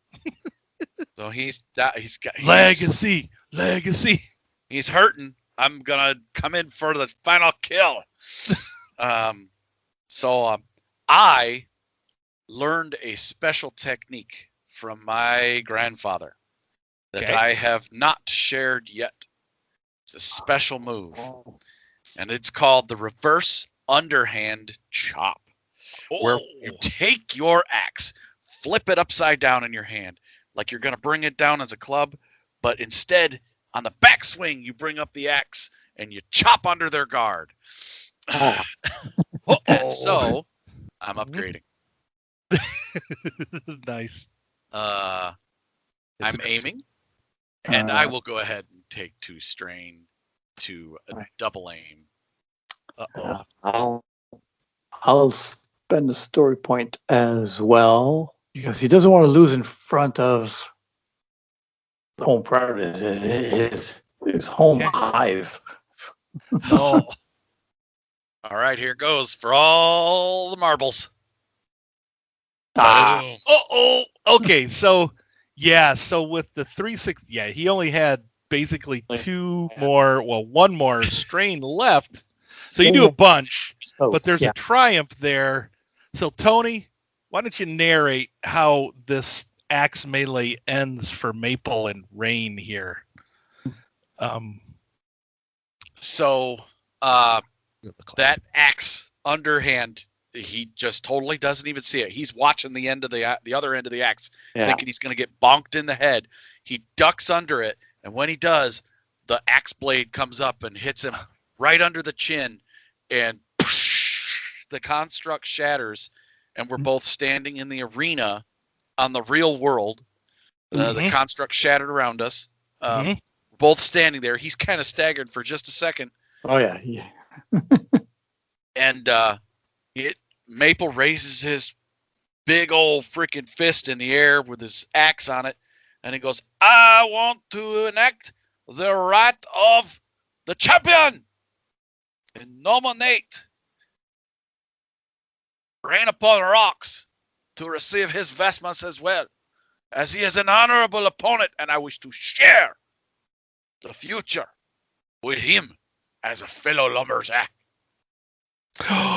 And right there, the cheers come up, and when you do that, like the whole crowd and even Big John goes, "Oh, that's then they just start clapping and Rain. So that's how I spent my triumph, by the way. That's how you spent your triumph. 3 successes and a triumph on that. And a triumph. Excellent. Excellent. Maple barely manages to get up. Maybe with Maple's help. Rain. Rain, sorry. And if I had deer ducts, I would cry right now. Thank you so much, my friend. May we vanquish evil together forever, my friend. Yes, together. And he raises his own mandible weapon. Though, and then like the Lumberjack Council comes out later on that night, and there's a huge celebration where you both receive your lumberjack vestments and become official lumberjacks and receive your lumberjack axe and vestments. So nice. There we go. And maybe we'll see these characters in the future on another. That was great, guys. That was awesome. That was awesome. It was a long advantageous threats, but who cares? Over three episodes. So. 3 episodes. But, the way you came up with that competition, homie, well done. It felt like a real competition. There was things in there that an agile character or a beefy character could succeed at, and definitely it came along those lines too. At the beginning it was a little melee heavy, a little brawn heavy. Brawn heavy, and at the end it was a little agile heavy, and he came up to tie it at the end, and that was just a well designed challenge. Sir. Thank you. Yeah, and I think if anybody wants to use something like this in their games as like coming up with events and such, yeah, I don't know. I think it worked kind of well. It did. I don't know. Yeah, I mean, there was probably some things I could tweak, but I felt like it felt like a lumberjack competition, but you could definitely have it feel like any other kind of competition based on. A great example of something you could do. You could do like a classic Olympics in a mythic setting.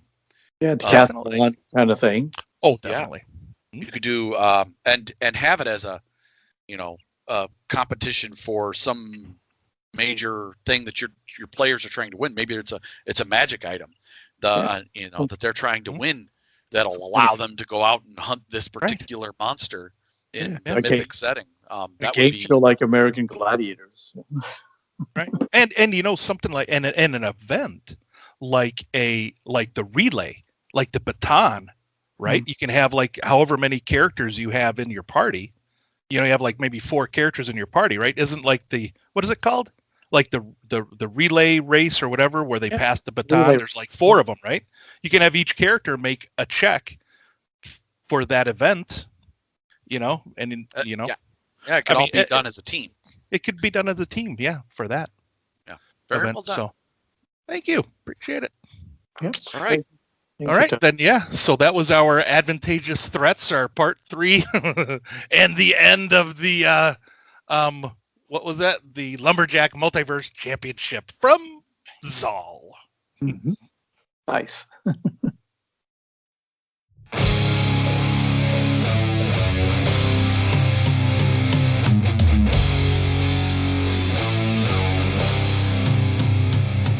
All right, everybody. That was our show for this evening. That was awesome. Congratulations to you both, the co-winners. Well done, you guys. So we're gonna have a slight break. We'll be back in a month with our next actual play that I will be running these guys through, and Sean, Tony's son, through part 2 of the Primeval Thule Secret of the Moon Door adventure that I'm running. That'll be in a month. Got a little bit of personal travel time that I'm kind of taking away here, and we'll be back in a month for that. Yeah, and I have to work on here and there, so we'll just take a little break. Will be good for all of us. Of course. Mm-hmm. Any listener feedback? We did have a bit of some feedback from one of our listeners and fans on MeWe, our social media platform there. Matt Grunswig was asking about heroic abilities from Realms of Tirnoth.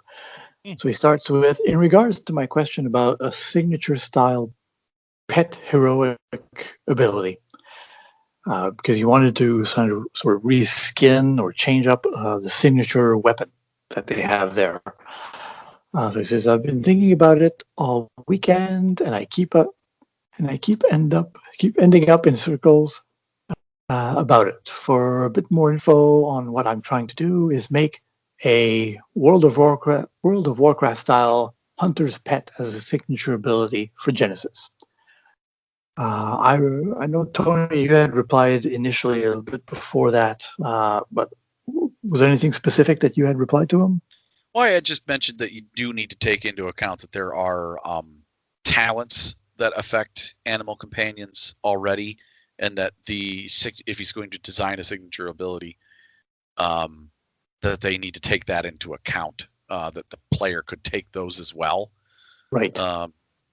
But it was certainly doable, just challenging. Right. Yep. Because it's limited. You have to worry about, like, what is that heroic ability for that? What does it give the companion? What he's going for So I said, I replied to him, well, I guess that would need to be well thought out and change maybe the various benefit levels. Instead of weapon attachments, the animal gets the occasional ability when story points are spent. To which he replies, yeah, that's why I've been going around with it and taking my time. I keep thinking it might be better to just give an animal that type of ability. And I get back to him again. Signature animal companion could also be like a familiar with minor abilities granted to the master all the time, and more potent abilities when those story points are spent. You'd want to keep When it. you activate it? Yeah, exactly. So for whatever reason, the animal companion, where maybe it's a cat, suddenly has the ability maybe to go through walls for some reason. Maybe being partially ethereal. I don't know, just something off the, but not all the time. So you're saying Interesting. you'd want to keep it useful as useful as a signature weapon, which can be used in normal, in a normal combat as a normal one in combat. So even like Alyssa in my realm turned off, she's got a bow. So it's always a bow weapon, maybe better quality than the standard bow, but she can do really more stuff, nasty stuff, attacks when she spends the story point. So a bit like keeping that in mind. So the animal companion can still be very useful in all kinds of situations every day. So the familiar, while not as deadly as a weapon, but still versatile out in more narrative situations. That's why my example of the cat maybe going through a wall and seeing what's on the other side. If that's one of the standard abilities of a familiar kind of thing, was seeing through the cat's eyes. And he does respond saying, "This is exactly what I'm trying to go for. It's coming along just slower than I'd like."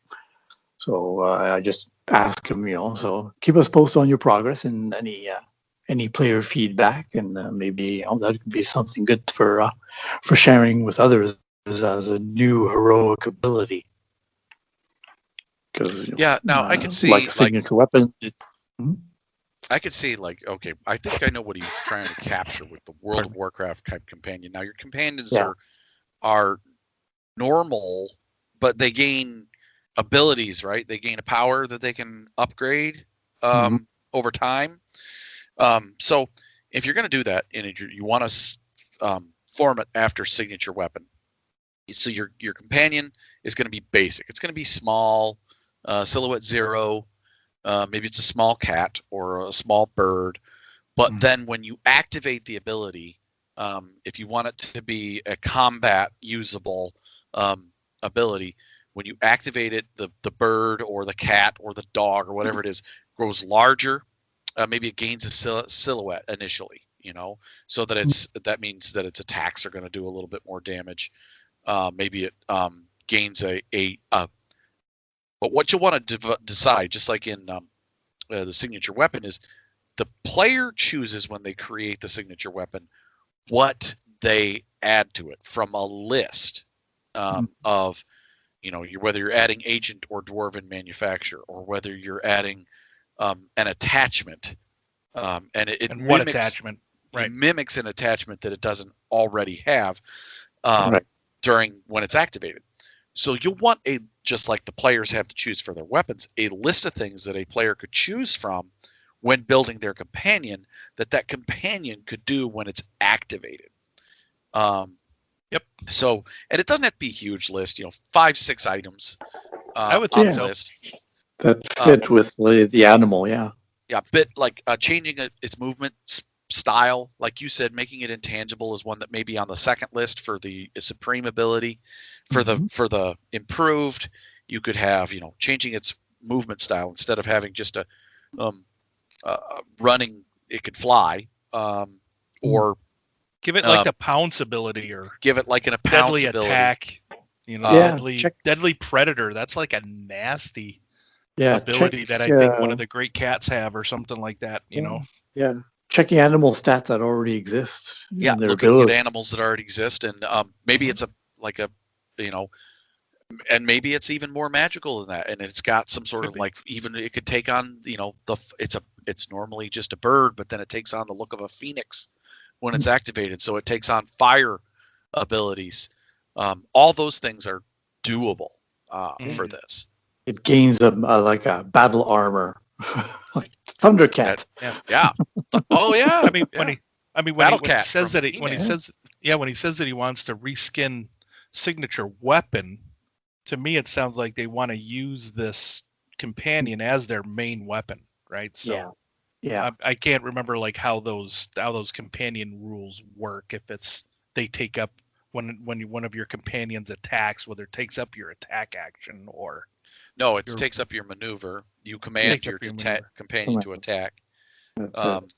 But and those then are higher tier talents too, so you can't take it when you're a beginning character unless you spend a lot of points. It's 3rd and 4th tier talents, I believe, for Yeah. improved, Yeah, or 3rd and 5th. at least third for the animal companion. So Right, and then I think it's 4th for dire animal or 5th tier talents for the dire companion. Either way, I mean, if you want it to take the place of your action instead of your maneuver in combat, it could be totally part of the signature companion. yeah, you could as you also would think call of it as a combination attacks. You and your animal companion attack at the same time, make a combined attack, a bit like what you did with your panda, Kung Fu Panda story, where two characters can get together and make an awesome attack together. Yep, Yeah. that works. All right. So Well, that's some good stuff, man. Yeah, Yeah. a little bit of feedback. I hope maybe that helps with some ideas. Mhm. And let us know what you come up with. All right. Was there anything in Keyforge that added to companions too? I can't remember if there was like know. I don't think so. I only saw 3 talents: animal companion, dire animal companion, 1 improved, but it didn't change that much. It just maybe there's a bit of an aspect. I know one of them, Beastmaster. I like animal companions. Okay. All right. Well, if you have any thoughts on this, folks out there, to help Matt, you can pipe up on Mayway in the chat. That's where that conversation was occurring. You can reach out to us at findingthenarrativepodcast@gmail.com. Finding the Narrative on Facebook. And of course, Finding the Narrative on Mayway. At FTN_Genesis on Twitter, where you can talk to Stefan. And please recommend us out there to your friends and family. Mainly just friends. At Finding the Narrative Podcast on Podbean, iTunes, YouTube, Google Podcasts, Spotify, Audible, Amazon Music, and many more. This is Tony saying, let's tell a story and spend those story points. And this is Stefan saying, dare to ask for those boost dice and eat some delicious waffles. Remember the rule of cool, everybody. Make sure you have plenty of French toast for the Mosasaurs at your competition for sure. And waffles for Rain when he comes back next year. But most importantly, just have fun doing it. Good night, everybody. Adios. Bye. Finding the Narrative, a Genesis RPG podcast, is not affiliated with or endorsed by any companies mentioned on this show. Any of the products mentioned on our show or appear on our website are the property and copyright of their respected owners. All items are used under fair use and educational and review purposes. All other items are the intellectual property of Finding the Narrative, a Genesis RPG podcast. Copyright 2021. all rights reserved.